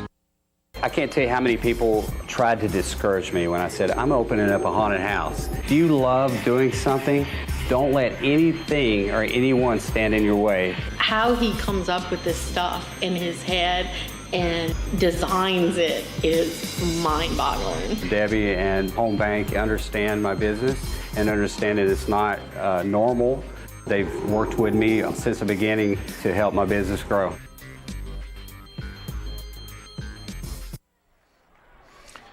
Now the Tigers are on the board. 10 plays, 74 yards, 3 minutes and 55 seconds. Wooten 10 for 12 for 129 yards. So far in this game, 2 touchdowns, the 1 interception, but that was on the last play of the first half. So that wasn't like a drive stop or anything. Johnson has had 6 catches for 88 yards and a touchdown. Both are on fire. Kicks off for Holy Cross. This will be a high sky kick in return, but not for much. So just a few yards before push back up to about the 32-yard line. Fielded at the 30 by number 15. Well, Kenny, Holy Cross got back on schedule on the way they want to do things offensively. They want to be able to use the run to set up the pass, and they did that in that particular drive. And they want to establish some sort of offensive line dominance up front, and their offensive line on that series did a really nice job against the Jesuit defense. So look at your Jesuit quarterbacks, and that's what they have to stop. 11 of 14, 163 yards, 3 of the touchdowns, and of course they ran for 11 rushes, 85 yards, and the Jack. Yeah. That's the thing that jumps out at you. That's a thing that jumps out at you. 11 rushes, 85 yards. Yep. And it's LaRiviere to start the second half at quarterback. And he will run and is very close to a first down. Baron Sorrell stops him. But a good run by LaRiviere to get things started in the second half of the Blue Jay offense. I know I told you in the first half how much I like this Sorrell kid, huh? Yeah. Well, I tell you what, he fires me up, man. He plays with a motor. He's chasing quarterbacks down from behind. It just seems like he's like the ever-ready bunny, man. He's just going off everywhere, playing with a lot of energy and emotion. Riviere did move the chains on that. He'll keep it on the ground for a run on first down.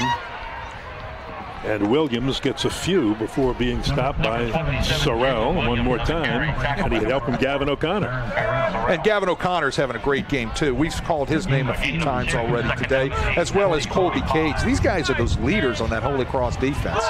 Watch them, folks. Sorrell, number 4, and then you'll see 8 and 9, Colby Cage and Gavin Connor. And watch them as you watch them in action on Crescent City Sports or on CST. You know those guys are your defensive leaders. This play blown dead. Prior to the snap, false start. Offense number 79. 5-yard penalty. Replay second down. Third time today the Jesuit Blue Jays have had 3 false starts, put them behind the chains, and now on this particular second down, it's 2nd and 14. You're off schedule. They can't be off schedule like this. That was the senior Tyler Johnson at right guard. But whether it's short or long, LaRiviere has been so dangerous. He has not thrown to Luke LaForge yet in this game. And he won't here either. He's throwing to Max Milano, who makes the catch, is tackled, picks up some of that lost yardage back, the penalty yardage back. Davis Stevens with the tackle. You know, in the first half, with all the attention given to LaForge when he's at a wide receiver or to Besh at wide receiver, that has really opened up in the first half for guys like Jake Larson and Max Milano, who had a great first half. All right, hydration break time. We have reached the 6-minute mark of the third quarter. The Tigers got on the board with their first offensive possession.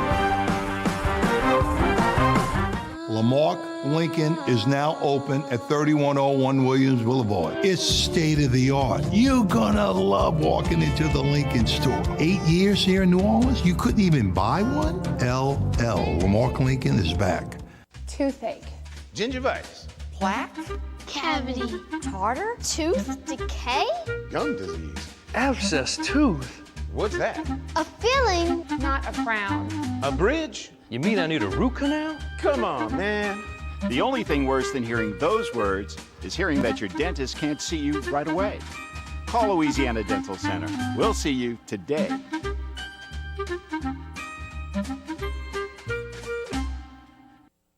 Lamarck Lincoln is now open at 3101 Williams Boulevard. It's state of the art. You're gonna love walking into the Lincoln store. 8 years here in New Orleans, you couldn't even buy one? LL, Lamarck Lincoln is back.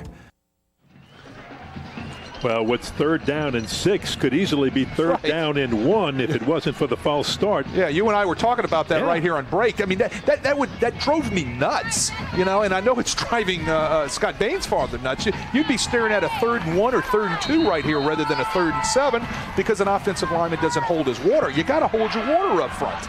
So let's see what Scott Bain's father has dialed up and what Larry Vierre at quarterback will try to pull off. With pressure, throws, caught and dropped by Luke LaForge. He had it for a second, bobbled it, couldn't hold it. But Davis Stevens, I'm telling you, there was just somebody who delivered the blow. Ball, if that would have been read right, the ball should have been delivered to Max Milano on the flat route. Nobody's covering him. All the attention is on LaForge and Besh. You can't see it right here. He should have caught that football, and he knows it. But you can see off to the right-hand side. You're going to see number 7 right over there. Max Milano was wide open in the flat. He catches that ball. He scoots down the boundary. It's first down. But Nick Eaton on the defensive line for Holy Cross was really right in the face of Larry Vierre, and he just had to get it. First punt for Hudlow was 38 yards. No rush on this one, and he gets a good leg into it and a great Jesuit roll. And they're just going to let it roll inside the 5 and down it at the 3. So Mr. Hudlow with a 50-yard punt. That ball's got to get caught, Kenny. There's no reason that ball at the 10-yard line can't get caught by the returner. Now it puts Holy Cross back into the, with their backs to their own end zone, trying to get out there against the Jesuit defense. Punt returners can flip the field on you, or the field can be flipped on you if you don't make a good decision back there. That ball should have been caught. Well, the important thing for Holy Cross right now is to try to get a long sustained drive. Do not make an error if you're going to get back in this game. And of course, the Jesuit defense is thinking just the opposite. We need to force a turnover and get this great field position. So they're going to do nothing fancy but hand it to an old-fashioned fullback, Ian Silva, and let the senior just push forward to try to give the Tigers a little breathing room. Salter Maggio calls Ian Silva a throwback to the old-school fullback that people used before fullbacks really became tight ends who ran the football. I love it. Fullbacks are a lost art now. 2 backs in the backfield, 12 personnel, pound the ball out there, and that's what you're right. Salt said about Ian Silva, 5'10", 200-pound senior, is that throwback type of guy. Well, he gave the Tigers 3 extra yards to work with, so make it 2nd down and 7 from the end zone. Moot will throw. And he's got Handy, Jaden Handy. He'll get just a few more to the 8, so that's about 2 more yards. Tyler Rotan with a great ankle tackle down there. Tyler Rotan comes up big right there, the outside linebacker. We talked about him back in the first half. Does a nice job sprinting to his coverage and then rallying to the flat to make the tackle on Jaden Handy in the open space. But it's 3rd down for the Tigers, and they need 5. And if they don't get it, then in a way that punt by Hudlow helps the Blue Jays flip the field. So big 3rd down right here. Little play action. And the toss to the tight end Cole Trosclair. He's got it. But the spot is going to determine it. And it doesn't look like they are going to spot it at 1st down yardage. It's going to be 4th and 1. Well, let's see how good the spot was off of his forward progress. Okay, he runs a curl route, has to go up high in the air to get the ball. That's Cole Trostler, the tight end for Holy Cross right there. Looks like he's just a little bit short. That's going to force a punt. So that punt, not catching the ball 3 downs ago by Holy Cross, plays a big factor in field position. Yep, you come back and look at it here, and now the Tigers have to punt from their own end zone. Davis Stevens, a yard deep. It's a fake. It's a fake. They've got the first down. They've got more. It was a good fake. And the Tigers pull off a little razzle-dazzle with the tight end, Cole Trostler, taking the snap on the fake punt and going 40 yards for a first down. It's rivalry week. Anything's possible. Nick Salto-Formaggio with the call. The punter sold it. The punter goes up like it was a high snap over his head, and Cole Trostler is running all the time. I love the call. A lot of nerve by Nick Salto-Formaggio to do that deep in his end zone. Watch the punter go up, sells it, that goes over his head, and there it goes. He's going to get an Emmy. Davis Stevens absolutely gets an Emmy for that one.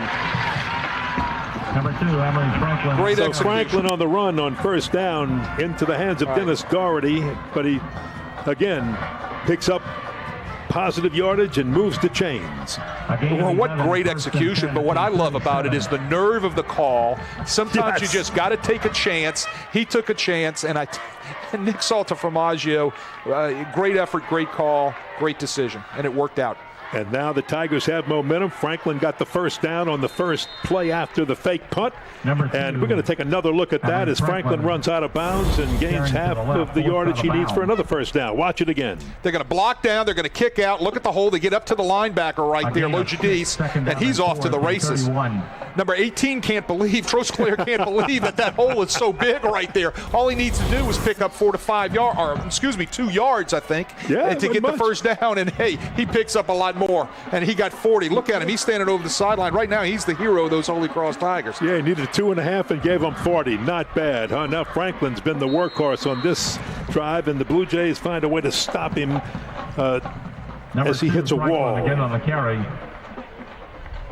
Well, everybody's going to get their breath back on this, including the Jesuit defense, including Trostler right there. He just had to get his breath back. So now it's going to see how things work out. Are Holy Cross going to take that fake and actually convert it into some points?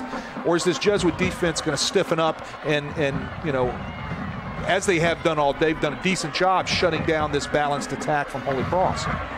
Well, you're clearly in 4-down territory, that's for sure. But let's see what happens on third and about 3. Oh, he threw the ball badly. He had the first. If he could have gotten it out to William Page, the senior wide receiver, Carson Miller covering, the ball just got away from him. Well, threw the speed out, just threw it a little bit wide. A great call right there. If the ball would have been delivered on time and a little bit more on target, it would have been a first down for Holy Cross. Now it's going to bring up your best 4th down play, 4th and 4. Yeah. Oh, Salt, first time as a coach in the rivalry, having some big decisions here.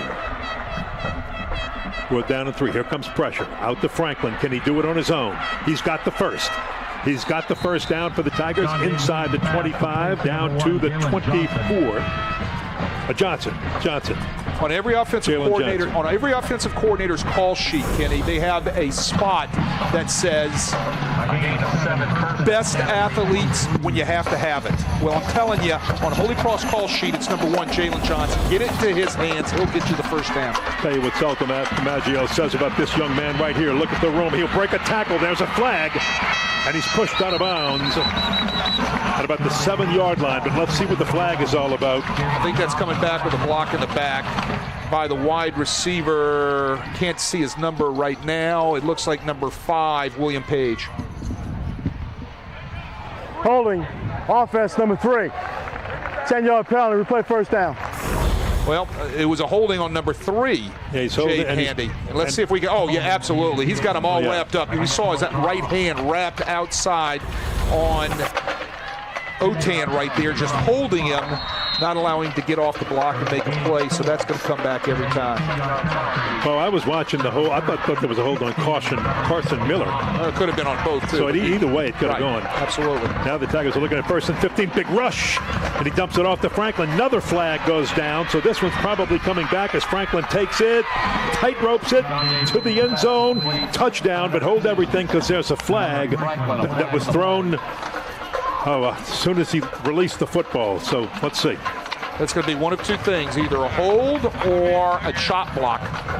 Holding. Offense number 50. 10-yard penalty. Replay 1st down. They got a hold on Cole Baiamonte. Well, it's going to take a touchdown off the board.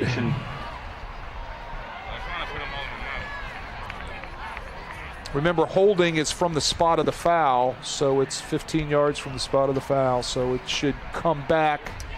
Or 10 yards, I'm sorry, from the spot of the foul, so it's going to bring it back to the, the 43-yard line? Yeah, you're looking at 1st and 30. Oh, everybody's got a call for that.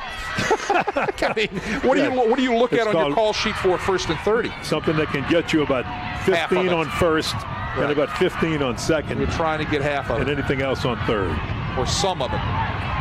Wooten's got some time. He finally releases, lets go, and tosses it to William Page, who makes his first catch of the ball game. Dennis Doherty brought him down.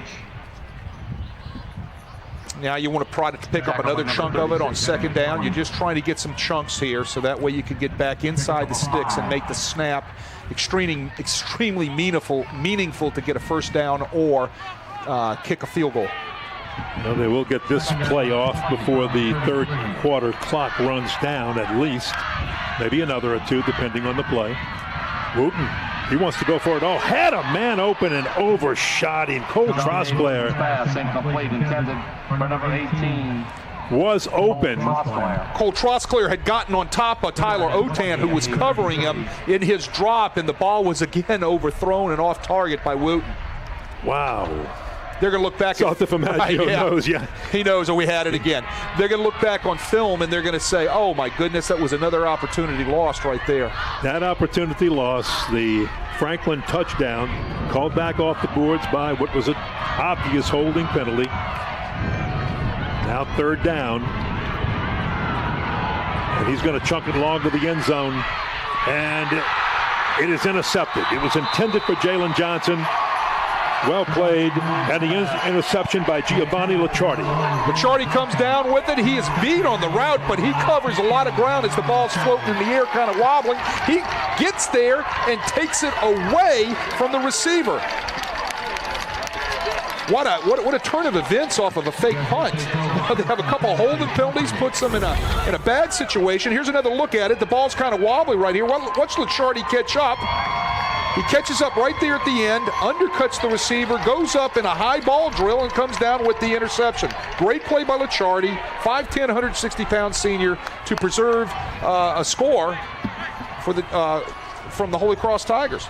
Always important when you make a play like that, even more so when it's in a big rivalry. Luke LaForge is the quarterback on what should be the last play. Oh, he fumbles the snap.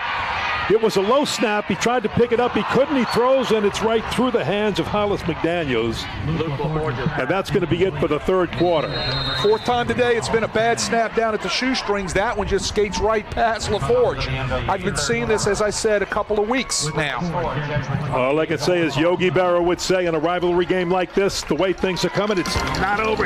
He'd say it ain't over till it's over. Yeah, he'd use the ain't word. It ain't over till it's over. But through 3, 28-12, Jesuit in the big rivalry game that has had great plays.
12 minutes left to play. 1 quarter of football in this 101st meeting between Holy Cross and Jesuit. Jesuit cheerleaders enjoying their Blue Jays lead 28-12. Let's take a look at our Community Service Award winners. They're recognized between the quarters. Colby Cage for the Holy Cross Tigers. We've called his name a lot tonight. Does a lot of work with the Second Harvest Food Bank and the Please Foundation. And for the Jesuit Blue Jays, William Hawkins, the defensive back, works often with the NOLA Tree Projects and Special Olympics. And just for everybody to know, this is not the complete list of the community service projects that these young men do. This is just, you couldn't fit them on the screen. Right. And they're being honored because they do so much in the community. Well, you just love to see that. Right. Those two guys are being honored for that. That's awesome. But both schools also, everybody that goes to school, they are all students somehow, some way, help in the community and work in the community. And that's a credit to both institutions. Well, as we start the fourth quarter, Jesuit stormed out to a 28-0 lead. The Tigers came, well, not 28-0, but the Tigers came back with a couple of scores late, trailing, have never led in the ball game, missed both extra points from a pretty solid PAT kicker, Armand Siraj, who was perfect coming in here. We start the second half with the Tigers, or the fourth quarter. We started the second half with the Tigers driving and just missed on some golden opportunities. And that right now for the Blue Jays, you talk about something that could have been worse. The last play of the third quarter, the fumble snap, somehow LaForge got to throw that football. Even though it was dropped, it turned out okay as an incomplete pass and made it 2nd and 10. Don't get much on second down rather. So it's 3rd and long, 3rd and 8 for the Blue Jays. Luke LaForge at quarterback. You've seen two. You've seen LaForge, and then when he moves to the wide receiver spot, Jack Lariviere comes in. LaForge is going to toss it. It's low, incomplete, but coverage by Ernest Marbley. Ernest Marbley right there was all over the receiver. I'm surprised there might not have been a flag right there. Great coverage. Nice tight coverage on that out route. Brings up a 4th down. It's a punting situation for the Jays down here. But you're talking about the bad snaps again. You know, that was the 4th of the day. Okay, that's something that is going to come back to haunt you in a tough situation where it's a must play you got to have, whether it's for a first down or down on the goal line for a score or something of that nature. That's got to get cleaned up. William Hudlow had the 50-yard punt that had backed the Tigers up right by their own goal line. And this time he'll take a little running move, a little rugby-style punt. Kick it out, and that'll be a 21-yard punt. So LSU will end up, LSU, listen to me, the Tigers, I'm thinking of Billy Truax. I was going to say something about him back in a moment, and we'll explain all of that right after this. I can't tell you how many people tried to discourage me when I said, I'm opening up a haunted house. If you love doing something, don't let anything or anyone stand in your way. How he comes up with this stuff in his head and designs it is mind-boggling. Debbie and Home Bank understand my business and understand that it's not normal. They've worked with me since the beginning to help my business grow. Riverlands Insurance Services, a team of professional agents serving Southeast Louisiana for over 40 years, focused on planning, implementing quality with personalized insurance. The strength of our company is our core of over 90 professionals specializing in the everyday needs of family to the complex world of business and risk management. Cost-effective insurance planning is how we help our families and our businesses every day. We don't wait for a disaster, we prepare for them. Count on Riverlands Insurance Services. We're back, and the Jays realize that the momentum has swung in favor of Holy Cross, but the Jays still have the lead on the scoreboard. Still have the lead on the scoreboard, and they've got they've got to find out how to stop this onslaught by Holy Cross right now. 22-7 on the plays. Holy Cross has had the ball for 9.5 minutes in the third quarter. And Wooten wants to go forward all on this down, and he has Jalen Johnson touchdown. 43 yards, and the Tigers are right back in it. Jalen Johnson gets on top of the safety right there on a post route. Either it's a blown coverage by the safety, he doesn't see the route, but Jalen Johnson running wide open, and Wooten delivers it on time, doesn't airmail that one, does a great job delivering that ball for a touchdown. Great throw and catch, great throw by Wooten. And the Tigers are going to go for 2. Well, you got to go for 2 right here, but you're in the fourth quarter. If they make it, it's an 8-point ball game, so you're 1 score back. And strong on the momentum. Wooten with both Handy and Franklin as running backs. Goes right over the head of the defender, and he's got Jaden Handy. It is good.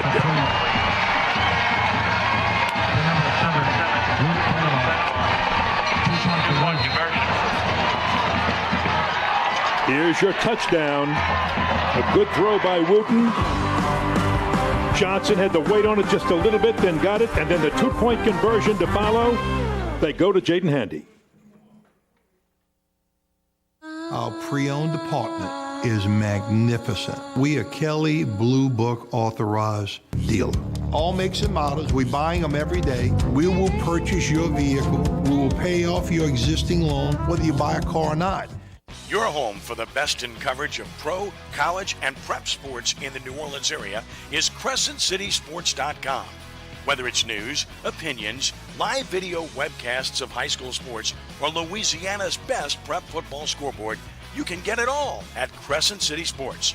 The name may be new, but it's the same great coverage you've gotten for years from our team of New Orleans natives. Click it now and like us on social media at CrescentCitySports.com. For more than half a century, Gills Bar has offered services, solutions, and support for businesses and associations looking for happier constituents and healthier bottom lines. To learn more on how Gills Bar can help your business, visit gillsbar.com. Hey, during the break, we've got this 1-score game. We're talking about what a beautiful pass to Jalen Johnson for the touchdown, but I think the pass for the 2-point conversion to Jaden Handy was just money. I mean, it was on the money. Well, they run Handy out of the backfield on a rail route. He gets locked up on a linebacker one-on-one, gets a step on him, but the throw by Wooten was right on the money. It was a nice timing throw by Wooten. That guy you just saw right there, number 1, Jalen Johnson, standing on the sideline. It has been his day. And a short kick, and it's run out of bounds. So take a look at that pass. Watch the route. You can see Handy running out of the backfield. He's locked up with a linebacker right there, 54 for the Jays, Jubenville. He gets a step on Jubenville, but the ball is delivered perfectly, Kenny. Right on time, right on the money for the 2-point conversion by the Tigers.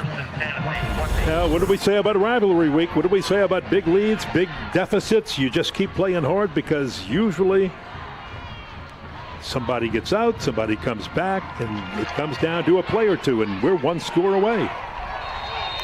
A touchdown and a 2-point conversion. So the quarterback for this series will be Jack Laraviere. And he will hand it off on first down to Jalen Williams, who's run out of bounds on the far side. Nice pickup right there by Williams. He gets 5 yards, and that kind of keeps them on schedule right there on the sweep outside.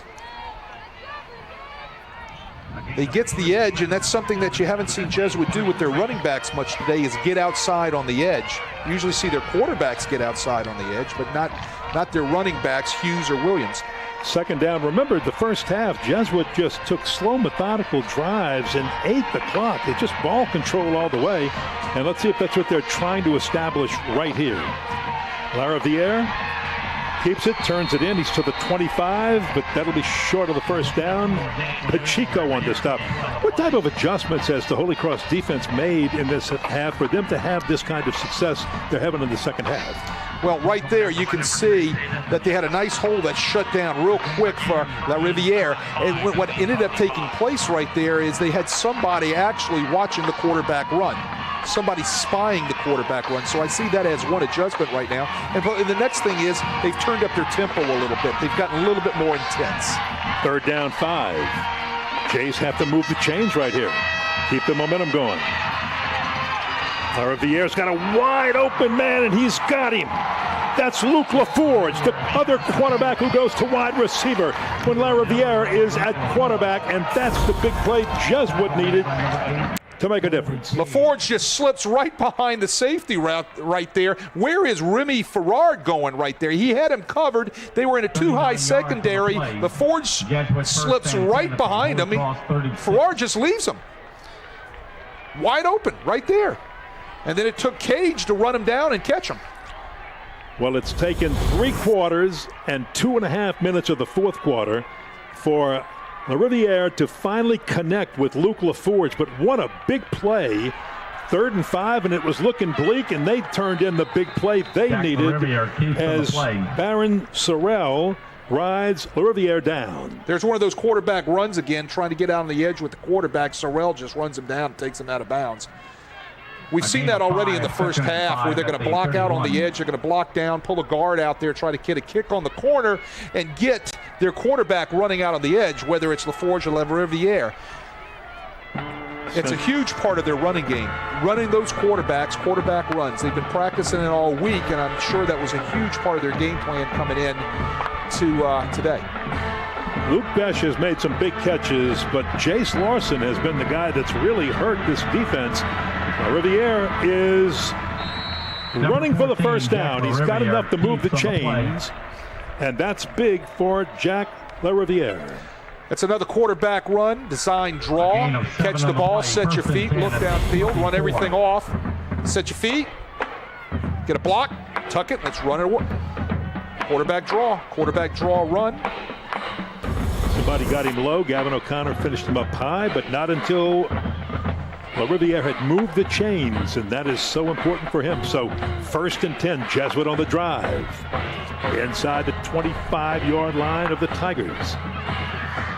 Good fake now to Besh. Can he make a play in space? And he is hung on to and spun around and out of bounds by Ernest Marbley. Ernest Marbley did a nice job bringing him down. Because Besh is hard to bring down now. You know, Besh is a big kid, 6'1", 185 pounds. You know, one-on-one out there with Marbley. Marbley gets him catch the ball, then he comes up and makes a tackle and just slings him out of bounds for a nice play. 3 touchdowns last week for Luke Besh against Brother Martin. Tigers have done a pretty good job of keeping him in check. But again, as you talked about, if you keep him in check, then it opens up a Luke LaForge. Today it's opened up Jace Larson. Now we've got some movement. And that's going to be procedure. False start. What do we got here? False start. 5th time today. Why do I keep count of this? I mean, I'm serious. Because you're an O-lineman. Well, no, I do this also on Sunday with the Saints. Yeah. I do this on Sunday with the Saints. I do this on Saturdays in college football games. When you get illegal procedure penalties because you can't hold your water, something's amiss, now you're 2nd and long and you're behind the chains, and it takes you out of rhythm when you need to have it. It drives offensive coordinators nuts. Well, you're 2nd and 13 instead of 2nd and 8. No, it just drives you nuts. And that's a big difference. You got Luke Besh at the top of your screen, so watch it carefully. Instead, he's going to go right over the middle. And that is caught inside the 20-yard line by Hollis McDaniel, the tight end, brought down by Colby Cage. We see another Jesuit RPO here. They fake the run. Everything looks like run from the offensive line. Look at that. And they slip the tight end into the seam. Nice play design. The quarterback reads the linebacker. Linebacker steps up for the run. He hits the tight end on the seam. Got the penalty yardage back. Got a little bit more. Now it's 3rd down and 4. Drop the football. It's still loose. Scramble for it. Holy Cross has the football. Holy Cross has the football. Baron Sorrell comes up with it. How does he lose the football? What a big play. Wow. Rivalry just drops the football. It wasn't the snap. The ball just drops out of his hands, and Baron Sorrell's right there to pick it up. I think he had 2 shots to pick the ball up, and he looks like he booted it the 2nd time, and Sorrell's is right there to fall on it for a huge turn of events for the Holy Cross Tigers. Normally don't see it. Watch it again. Here's another look. Right in his hands. It's there. He drops it. absolutely. Missed Fumbles it on again, that one. and then there's Sorrells. Now, who's going to get on that greasy pig? There it is. He looks like he's trying to move the ball around in his hands so he can throw the football. He's searching for the strings with his hands, and he just drops the football. And now the Tigers have it. 8 points behind in the fourth quarter and trying to make up big yards quickly. Jalen Johnson. Doherty on the stop. Bo Verdon, the offensive tackle, on the wide receiver screen, gets all 6 foot, 225 pounds of himself out on the edge, Kenny, and blocks a corner and allows Jalen Johnston to complete the screen for a nice pickup. Hydration break time. 6 minutes to play. 28-20 Jesuit.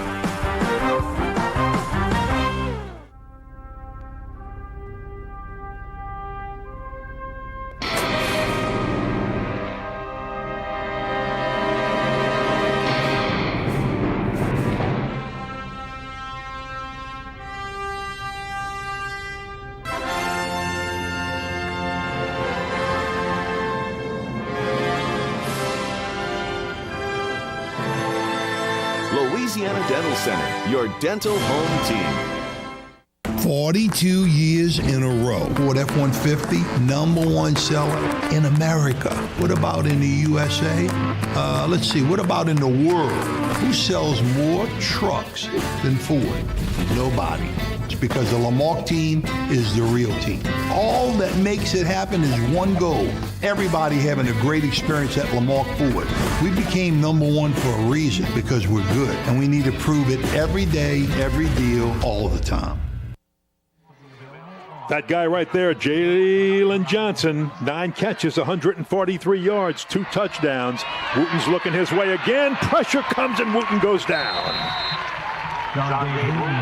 They had to run some sort of stunt up front to get those guys loose. Again, it's number 99, Luke Carlton, right there. He's had a heck of a game. We've called his name a few times in the first half. He's working hard off of his right defensive end position. Look at the twist inside. A T&T right there. They come free. It was actually number 96 got there first. He got home first. Joseph Barrett coming off of the twist and then cleaning things up. And then cleaning things up was Besh. Wooten with a quick release this time, and they're going to put the ball in the hands once again of Jalen Johnson. Look, if you're not covering Jalen Johnson, he's going to touch the football every time the Tigers snap it. A 13-yard gain that time. Right now, Troy Bagliano needs to come up with some sort of design coverage or something in the secondary to handle #1, because #1 is hot right now. He's the horse that they're going to have to ride for Holy Cross if they want to get a win out of this game this afternoon. Salta Famaggio says week after week he's the best athlete on the team. His team or the other team, that's how good this young man is in making plays when you need him. Tyler Rotan stops him this time. Right there, Tyler Rotan was the answer, coming from his outside linebacker position and beating the block of the receiver to be able to get underneath the screen to tackle #1. Man, I just saw a scary thing. Number 3, Handy. Yeah, Handy was holding his knee like he twisted it in the turf or something right there, but he looks like he's all right. He's kind of shaking it off as he lines up out there as wide receiver position. There's Handy twisting right there. You can see he's kind of went down on his own. Yeah. Maybe it was an ankle. Wooten in trouble again, and he's hit from behind by Barnett. Barnett again applies the pressure. He gets home. I bet again they run some sort of twist inside. We'll see it on our replay here in a second. Those guys are running some sort of twist inside that's not getting picked up by the guards and center. Yep, there it is. There's the twist. Getting home 96, also getting home William Poyadu. I've been wanting to say that name all day. Number 90. First time we get the call. Poyadu. Lost 7. And that brings up 3rd and 18. Tigers need to be moving to the left. They're moving to the right. Big play for the Tigers right here. Here comes a lot of that twisting and stunning. He's in trouble again. This time he breaks away. Wooten will run. Can't break that last tackle and gets back almost to the original line of scrimmage. Still about 11 yards short of a first down. Max Jubenville on the stop. But that'll bring up 4th down and decision time. Well, a flag on the play. We got a flag down. Hold up. Probably holding. Offense number 75. 10-yard penalty, 3rd down. Austin Boozer, the left guard. Right, that was back deep in the backfield. Look at the twist. Oh, it kind of started late right there. Those guys are running a lot of stunts up front, the guys in blue. There was your hold right there on number 77 around the jersey. And like a face mask. Yeah, maybe a face mask. But they're running different twists up front, which are confusing the Holy Cross offensive linemen. And that's how these guys in blue on the Jesuit defensive line are coming scot-free right there, and they're getting home to the quarterback, Woot. Well, now you're looking at 3rd down and 38. Tulane converted a 3rd and 39 last night, but they won't do it here because the rush was coming hard, and it was coming from Andrew Besh. So Wooten had to release, incomplete, and now the Tigers are going to have to punt it away with 3 minutes and 21 seconds to play, trailing by 8. Also, there was a little pressure put on by the freshman Spencer Langoska. I think I said that right. Talking to Troy Baglio before the game, they really love this freshman. 6 foot, 275-pound, 9th grader, number 77, a defensive lineman who's hustling off the field right there. You're not supposed to be on the punt return team, son. All right. He's only a freshman. He's only a freshman. Pick that up. But I tell you what, great work by him up front, getting some pressure right there on Wooten. Well, pressure on Davis Stevens, the punter, and he had to rush it, but still gets a pretty good punt to the 41-yard line. So a 40-yard punt, but Jesuit has the ball and 3 minutes and 13 seconds to protect an 8-point lead over the Tigers.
Who's coming in?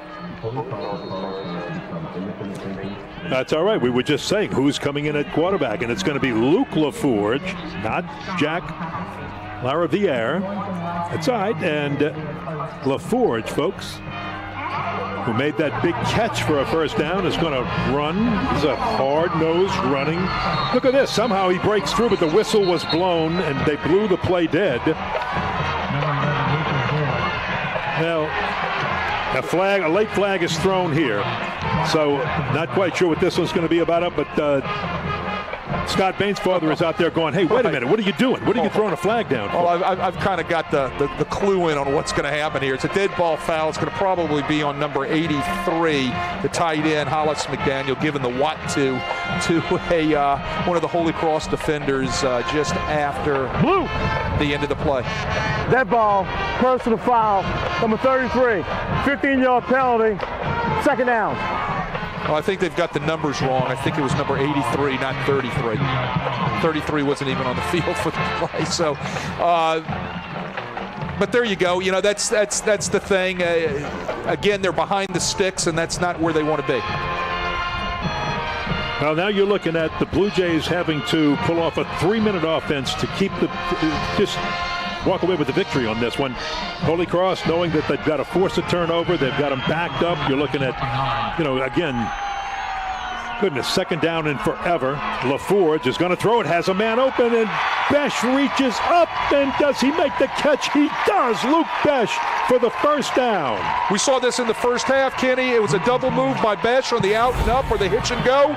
Great ball by LaForge. There's the pump on the double move, and watch Besh go up and Moss, that defensive back that time, Ernest Marbley, he got one step behind him, and you can't get one step behind Luke Besh. Well, that's what happens on the double move, and they double moved him, and Besh goes up and makes the catch over the top of Marbley right there. And don't get me wrong, Marbley's done a great job all day. Marbley has played a fabulous defensive back he has done a great job on Besh all day. Besh made that play right there. Nice job by Marbley, just couldn't make the play. They've taken Besh out of the game. Luke LaForge on the keeper. Look, right now, Jesuit wants to run clock. They're not in any hurry, and Holy Cross may have to think about using timeouts. That's right. Well, they're going to have to, and I think they just did. Baron Sorrell on that stop. Did I tell you how much I like Baron Sorrell? Tell me again. This guy, he from his defensive end position. Because he likes him right. too. That guy we're looking at right there, he likes him a lot. Well, Baron Sorrell right there on that play from his defensive end position, away from the play, runs down the quarterback, chases him down from behind, and tackles him. I'm just astounded. This guy's motor is outstanding. He's going to have a great future at the next level at Northwestern. Oh, if you're watching anywhere on the Cox system or on CrescentCitySports.com and you're in the Big Ten and you're not Northwestern, you're going to have to face this guy. Well, and he's going to be tough against you. The thing, Kenny, I love people that give effort. And this guy plays with effort every down. And that's the way the game is meant to be. Don't take plays off. Play with effort. Use your God-given talent that you got and make it be the best it can possibly be. And I believe from looking at this guy now, not just today, but also against Chalmette a couple weeks ago, he's one of the better defensive linemen in the district. You think they're getting the strip drill talk right now from the Holy Cross sideline? They've got to take that ball away. 2:07 to play. Well, they're going to have to go after the ball, tackle it, and strip it. There it is, the fumble, but Jesuit jumped. Wait, it's still loose. Looked like Jesuit was going to jump on that football, but now there's a second scramble. LaForge holding his wrist. Oh, my goodness. Oh, and he looks like he's in pain. He's in some pain. He looks like he's holding his left wrist right there. I wonder if that was a part of the strip where it got twisted around and sprained or something. Couldn't tell who landed on the ball for Jesuit right there, coming back and quickly getting on the ball. Let's see if we can get it. Quarterback run right there. Number 6, Patascio, doing a great job, stripping the ball, getting it out. Oh, my goodness, that was real close. It looks like number 79 for Jesuit gets back there, Tyler Johnson, to get on the ball. Senior 5'9", 220-pound right guard. Now that is averting disaster for the Blue Jays, and you're watching the Holy Cross sideline as LaForge comes off. You see LaForge holding that wrist. Oh, my goodness. Let's just hope Remember that this, there's nothing if bad. For some reason Jesuit has to snap, he is the deep snapper. Yes.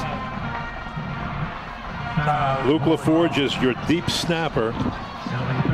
Well, he's getting looked at by the medical staff there, and he's holding that wrist. They'll have to, of course, do a lot of palpation on it. That was a big word I learned.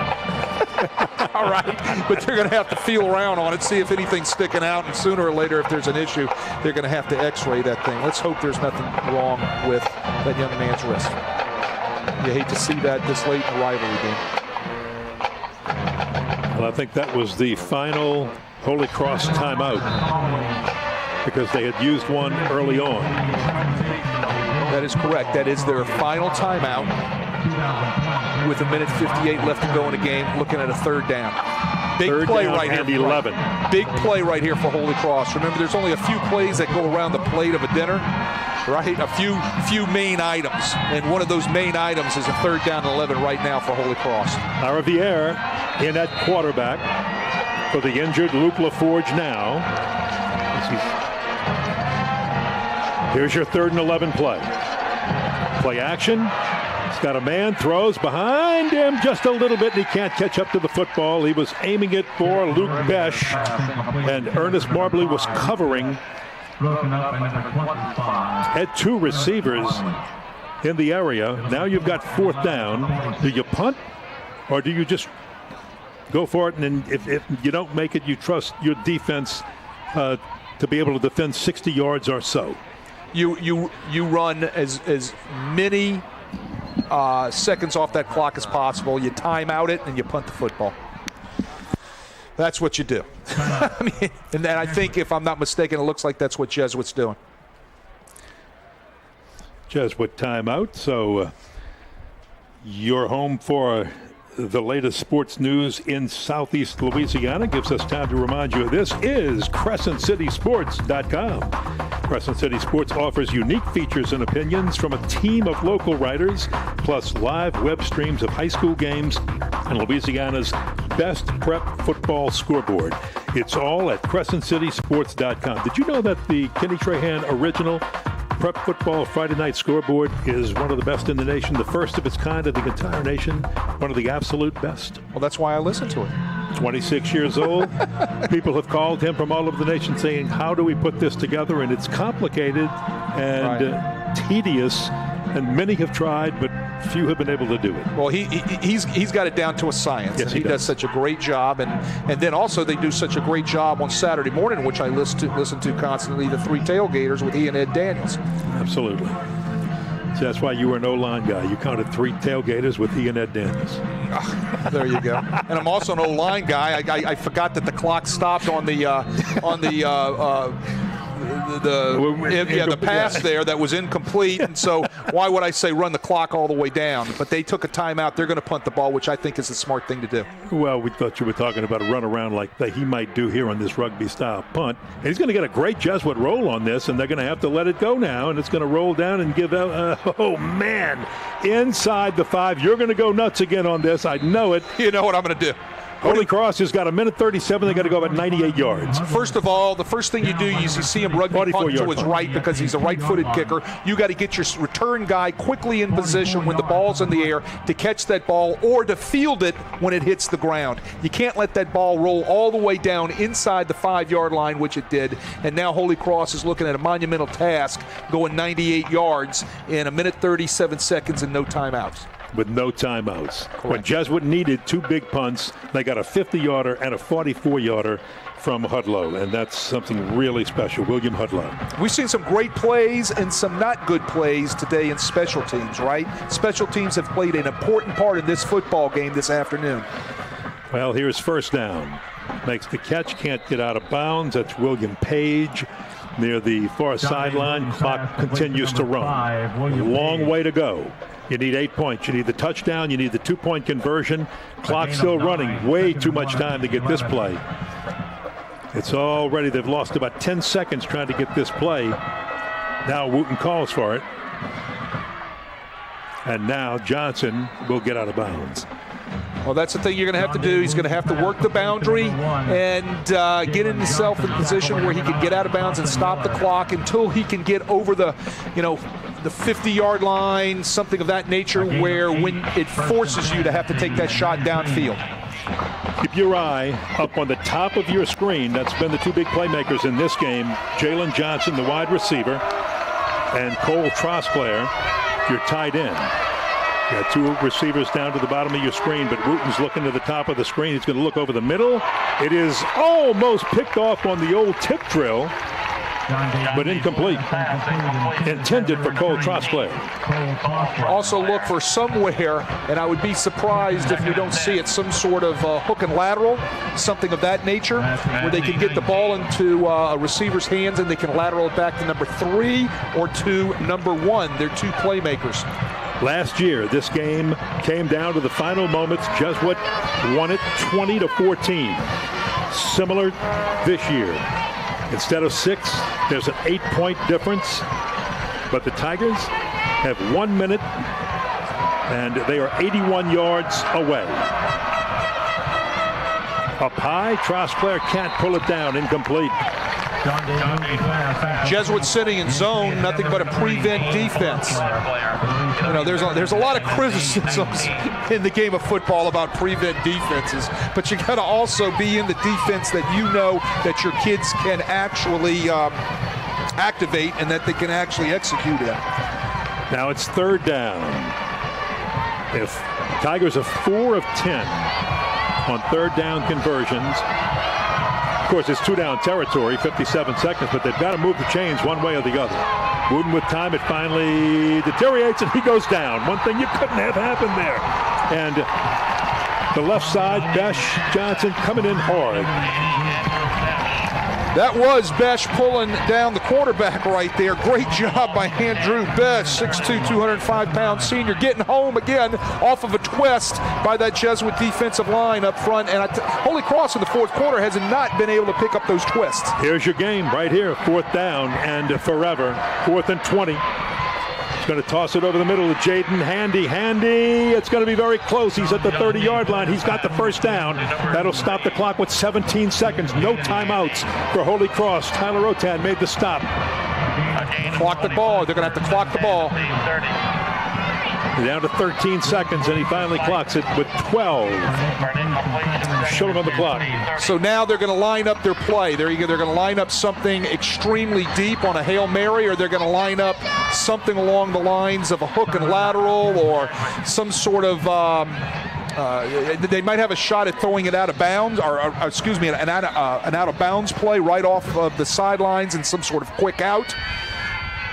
Or the last thing they'll do is the old lateral of 15,000 times around the field. Hey, you know who used to, going back to your day now, when they wore leather helmets and...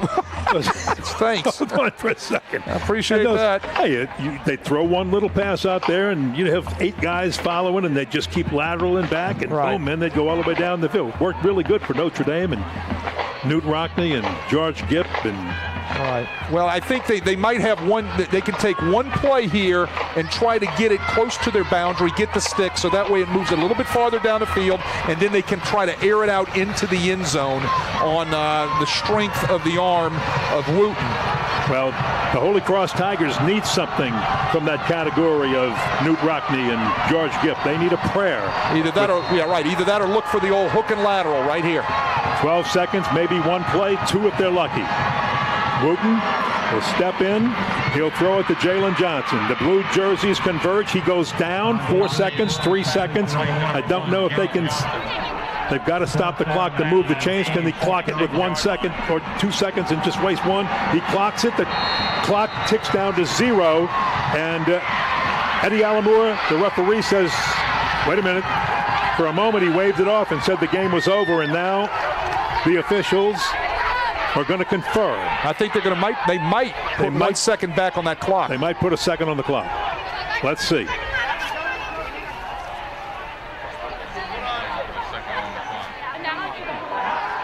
Ball game. It is over. But the Tigers will not get that opportunity for the last pass. Wow, what a ball game. What a job by the Jesuit Blue Jays today. And, everything says it right there. You can look at both sidelines, one that is excited and one that is kind of exhausted. It's a rivalry game, and it gave us all we could ask for. Exciting to the end. And in the end, the Jesuit Blue Jays hold on and win this 101st meeting. I can't tell you how many people tried to discourage me when I said, I'm opening up a haunted house. If you love doing something, don't let anything or anyone stand in your way. How he comes up with this stuff in his head and designs it is mind-boggling. Debbie and Home Bank understand my business and understand that it's not normal. They've worked with me since the beginning to help my business grow. Your home for the best in coverage of pro, college, and prep sports in the New Orleans area is CrescentCitySports.com. Whether it's news, opinions, live video webcasts of high school sports, or Louisiana's best prep football scoreboard, you can get it all at Crescent City Sports. The name may be new, but it's the same great coverage you've gotten for years from our team of New Orleans natives. Click it now and like us on social media at CrescentCitySports.com. High school football from Crescent City Sports on Cox Sports Television is brought to you by Lamart Ford. See all the huge things happening at the big store in Kenner. By Home Bank. Find out why more people are coming home to Home Bank. By Riverlands Insurance Services. Make your insurance game plan today. And by Louisiana Dental Center, your dental home team.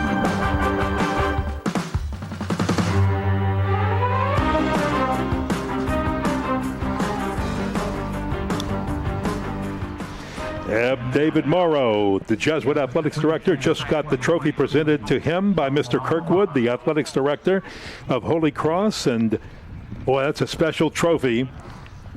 And Jesuit has it for the third consecutive year. They've begun a little streak once again. We'll have the playing of the Holy Cross alma mater, followed by the Jesuit alma mater.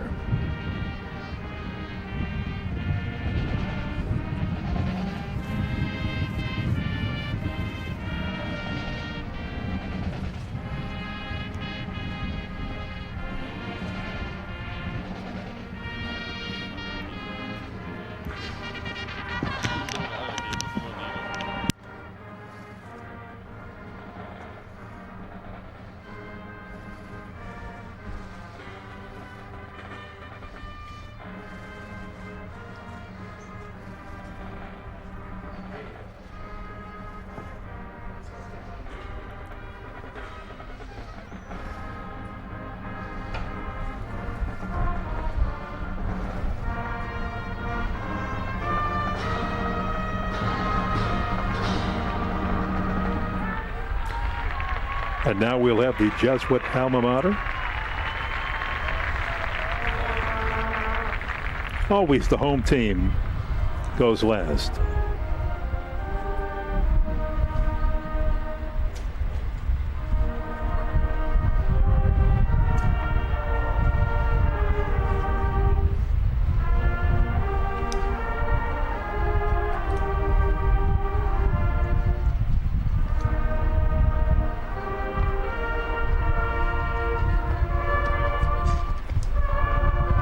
Thank you. Big win.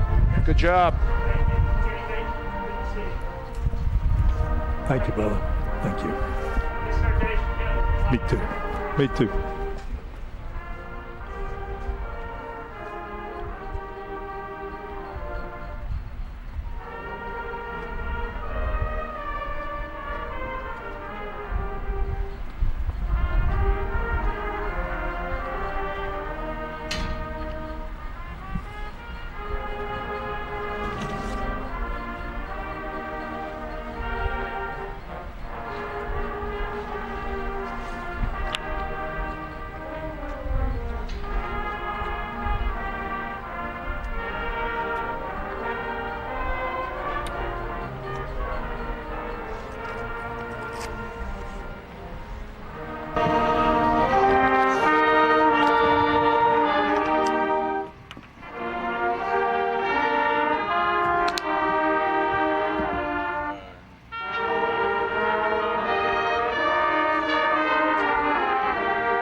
And congratulations to everyone who participated. Special thanks to the United States Marine Corps for their sponsorship of the 2020 Great American. Well, what an exciting ball game. 28-20. Jesuit holds on for the victory. Now they've won 3 in a row. Interestingly enough, when you talked to both coaches before this game, they knew all about it. Saltafamaggio said, you know, as a player, I was 3-1 in this game. So he says, I'm looking forward to getting off to a good start. Then you talk to Bainsfather, and he said, I was 2-2 as a coach at Holy Cross in this game, so I really want to get off to a good start. Right. And it was a thrilling game, and I'll tell you what, you couldn't ask for anything more. I don't think in this game, as far as a fan watching this game as a rivalry game gave you everything you could want. Well, it's high school football. Yes. And it's a rivalry. And it's you can't ask for anything better than a great game on a rivalry day. 2 great schools, 2 great institutions. Coaching staffs did a great job. Kids did a great job. It was a lot of fun for the kids as well as us. Down the stretch, I would think maybe the 2 plays of the game that sealed it for Jesuit was LaForge's run for about, if I can remember right, about 39 yards, right at 39, 40 yards. And they fumbled it away later on that. And then you come back with William Hudlow's punt, because he got a 50-yard punt earlier. Then he had this 44-yard punt, which backed the Tigers up, and they had so far to go with no timeout, 98 yards to go, with no timeouts remaining, and it was just too much for them to overcome. All right, another big play in the game, in a drive in the game, was the fake punt by Holy Cross, and they come away with no points, with a couple of holding penalties in the process, which extremely hurt them. Let's take a look at some final stats, and you'll see how, at the end, well-balanced I think this game was. Well, you can see the balance by Holy Cross there, which is what they want, but look at Jesuit. Look at those passing yardage. 245 yards for 357 total yards, only one turnover, and that was a big turnover now. That one turnover in which hopefully Luke LaForge's right wrist is okay in that particular issue. Wooten was 22 of 30 today for 279 yards, 2 interceptions with 3 TDs. He had a strong game. And Jalen Johnson for Holy Cross, which we told you they had to get the ball in his hands a lot. Number 1, 13 receptions, 185 yards, and 2 TDs. Holy Cross will learn a lot from this game, okay? They'll get a couple things straight. Number 1, they're going to have to get their 2-minute offense straight a little bit, which will help them as they move on into the Catholic League. And then what Jesuit learned from today? Jesuit learned from today that we've got to be able to do the best job with the things that we have and make sure that we have a small window for mistakes. We close that window very, very tight. On Jesuit sides of things, number 11, LaForge, 8 rushes, 46 yards. He was 5 for 9 and for 2 TDs, okay? And La Riviere, 11 for 55, 1 TD, and 9 for 12 on rushing, 127 yards. So I tell you what a great day by both of those quarterbacks for Jesuit. Well, Wade, thank you very much. I enjoyed this game. I know as much as you did. We hope everybody enjoyed it. What a great game. And thanks to everybody for joining us this afternoon. CST and Crescent City Sports. We have more high school football for you Friday night when the St. Charles Catholic Comets face the De La Salle Cavaliers. Our coverage begins at 7 p.m. next Friday night. For Wade Kaiser and our entire crew, which brought you some great pictures and video tonight, I'm Ken Berthelot saying so long from Hammond. Once again, your final score, the Jesuit Blue Jays 28, the Holy Cross Tigers 20.